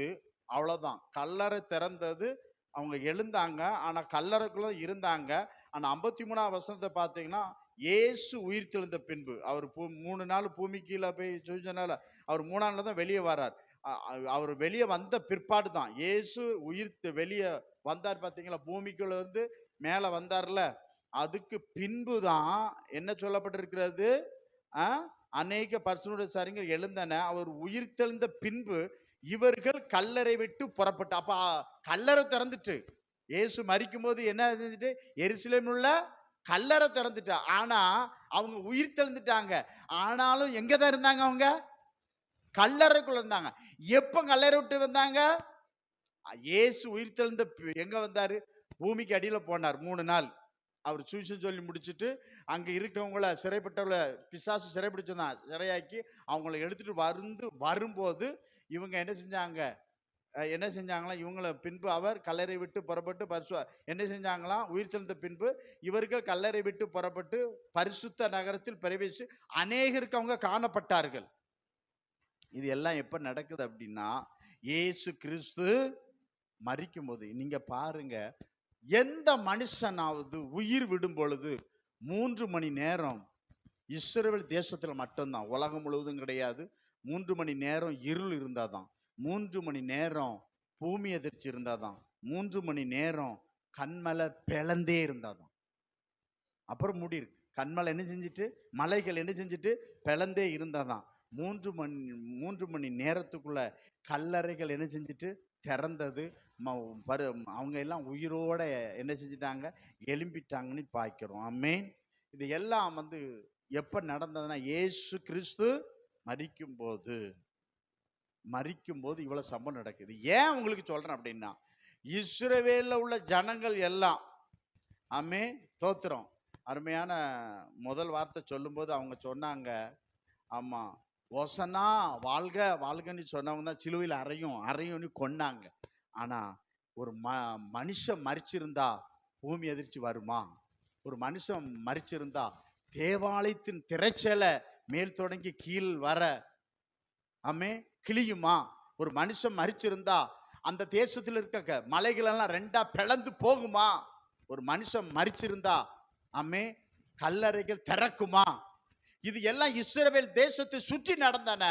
ஆனா அன்னைக்கு இருந்த பிரதான ஆசாரியர்கள் பார்த்தார்கள், கேட்டார்கள், கண்டார்கள், இயேசுவை விசுவாசிக்கவில்லை. அதுதான் ஒரு துக்ககரமானது. இன்னைக்குள்ள கிறிஸ்தவர்கள் இயேசுவை பற்றி அறிகிறார்கள், தெரிகிறார்கள். இயேசு சிலுவையில் மரித்தார் என்று அநேக கிறிஸ்தவர்கள் புனித வெள்ளி என்று கொண்டாடுகிறார்கள். அந்த இஸ்ரவேல் தேசத்துல எப்படி இயேசுவை ஏற்றுக்கொள்ளலையோ அப்படிதான் இன்னைக்கு ஜனங்க இருக்காங்க. தோத்திரம். இது ஒரு பக்கம் இருக்கு. இது இயேசு மரித்தோடனே நடந்த சம்பவம். 2வது 50ஆம் வசனம். இயேசு மறுபடியும் மகா சத்தமா கூப்பிட்டு ஆவியை விட்டார். நீங்க நல்லா கவனிங்க. பழைய ஏற்பாட்டு காலத்துல மனுஷனுடைய பாவத்துக்காக வலுக்கட்டாயமாக ஆடு மாடு இழுக்கப்பட்டு வலுக்கட்டாயமாக வெட்டப்பட்டதுன்னு பார்க்கிறோம். ஆனா இயேசு மனுஷனுடைய பாவத்துக்காக யூதாஸ் அந்த யோவான் சுவிசேஷம் 18வது அதிகாரத்துல யூதாஸ் அந்த 18வது வரைக்கும் 1 முதல் 8 வரை படிச்சு பார்த்தீங்கன்னா இயேசுவை காட்டிக்கூடிய யூதாஸ் அந்த இடத்த அறிஞ்சிருந்தான். அப்ப போறாங்க, போகும்போது யாரை தேடுறீங்கன்னு கேட்குறாங்க. இயேசுவை நாங்கள் தேடுகிறோம் அப்படிங்காங்க. அவர் சொல்ல நான் தான், என்ன இயேசு நான் தான் சொன்ன பின்னிட்டு விழுறாங்க. ஆனா நான் தான், என்னை அரெஸ்ட் பண்ணுங்க அப்படி ஆண்டவர் ஒப்பு கொடுக்கிறான்னு பார்க்கிறோம். இதை தான் எபிரேயர் 7:27 நீங்க படிச்சு பார்த்தா, எபிரேயர் 7:27 ஒருத்தர் படிங்க சீக்கிரம்.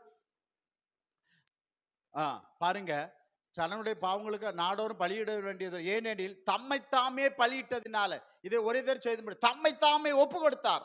ஆடு மாடு தம்மை தாமே ஒப்பு கொடுக்காது. கைத்தை கெட்டி போட்டு கழுத்தை இணைச்சணும், இழுத்துட்டு வரணும், வலுக்கட்டாயம் வரணும். ஆனா இயேசு கிறிஸ்து பாவத்துக்காக தம்மைத்தாமே ஒப்பு கொடுத்தார். பலியாகும்படி என்னை, என் ஜனத்திற்கு பாவத்துக்கு என்னை பலியாக்குங்கள் அப்படின்னு கர்த்தர் என்ன செஞ்சா ஒப்பு கொடுத்தாருன்னு பாய்க்கிறோம். ஆமென். அல்லேலூயா, அல்லேலூயா. அவர் ஜீவனை ஒப்பு கொடுத்தார் என்று இதுல விட்டார்னு சொல்லப்பட்டிருக்கிறது. ஆனா லூக்கா நீங்க 23:46 வாசிங்க. போடுங்க எல்லாம் பாருங்க, வாசிங்க. லூக்கா 23:46. இயேசு என்ன பாருங்க, உம்முடைய கையில் இந்த ஆவியை ஒப்பு கொடுக்கிறேன் என்று மகா சத்தமா கூப்பிட்டு சொன்னார். இப்படி சொல்லி ஒப்பு கொடுத்தார். ஜீவனை ஒப்பு கொடுத்தார். ஒப்பு கொடுத்தாருன்னு பாய்க்கிறோம். ஆமென். அல்லேலூயா. நீங்க இதை அவரே சொல்லுவார் பாருங்க. யோவான் சுவிசேஷம் 10வது அதிகாரத்துல அழகாக அந்த வசனம் இருக்கு. நானும் நிறைய நேரம் எடுக்கல, அதனால நீங்க படாதீங்க, நான் நிறுத்திடுறேன். யோவான் சுவிசேஷம் 10வது அதிகாரத்துல 17-18 வாசிங்க பாருங்க. நான் என் ஜீவனை மறுபடி அடைந்து கொள்ளும்படிக்கு அதை கொடுக்கிறபடினால் பிதா என்னில் அன்பாயிருக்கிறார். அவர் சொல்றாரு, என் ஜீவனை ஒருத்தனை என்னிடத்துல என்ன செய்ய முடியாது, எடுத்துக்கொள்ள மாட்டான். நானே அதை கொடுக்கிறேன். அதை கொடுக்கவும் எனக்கு அதிகாரம் உண்டு, அதை மறுபடி எடுத்து கொள்ளவும் எனக்கு அதிகாரம் உண்டுங்க. கையில் ஒருத்தர் அல்லேலே சொல்லுங்க. அப்ப இயேசு கிறிஸ்துவ ஜீவன் எடுக்க யாருக்கும் அதிகாரம் கிடையாது. புரியுதுங்களா? யாருக்கு என்ன செய்ய கிடையாது, அதிகாரம் கிடையாதுன்னு பாய்க்கிறோம். அதனாலதான் சீஷர்கள், நீங்க 2:24 அப்போஸ்தலர் 2:24 பாருங்க. மரணம் அவரை கட்டக்கூடாது இருக்கிற பிதாவாகிய தேவன் அவரை உயிரோடு எழுப்பினார். நீங்க ஆணி அடிச்சு அவரை கொன்னீர்கள். ஆனா பிதாவாகிய தேவன் அவர் என்ன செஞ்சாராம், உயிரோடு எழுப்பினார். ஆமென். அப்போஸ்தலர் 3:14-15 பிதா அவரை உயிரோடு எழுப்பினதுக்கு நாங்கள் சாட்சி. மரித்த இயேசு இனி மரிப்பதில்லை. இன்னைக்கு இயேசு மரிச்சிட்டாருங்க. ஆனா 3ஆம் நாள் என்ன செய்வாரு, உயிரோடு எழும்புவார். ஆமென். ஆனா அந்த இயேசு திரும்ப என்ன செய்யறதில்ல, மரிக்கிறதில்ல. ஆமென். அல்லேலூயா, அல்லேலூயா. அப்படா அவர் நமக்காக ஜீவனை என்ன செஞ்சாரு, விட்டார். அல்லேலூயா, அல்லேலூயா. நம்ம எல்லாம் ஜெபம் பண்ணுமா? ஆண்டவரே உம்மை நன்றியோடு சோத்தரிக்கிறோம் ஆண்டவரே. ஆமென். அல்லேலூயா, அல்லேலூயா. ஆமென். இந்த ஒரு அடி பாடலான்னு நான் நினைக்கிறேன். ஒப்பு கொடுத்து மையா, அந்த பாட்டு என்ன, ஐயா உம்மையே எனக்காக ரட்சகரே உன்னத பலியாக. எல்லாம் கொஞ்சம் எழும்புமா. ஒப்பு தோடையா உம்மையே எனக்காக உலகின் ரட்சகரே. எல்லாம் சேர்ந்து பாடுங்களா, எல்லாம் சேர்ந்து பாடுங்க. ஆமென்.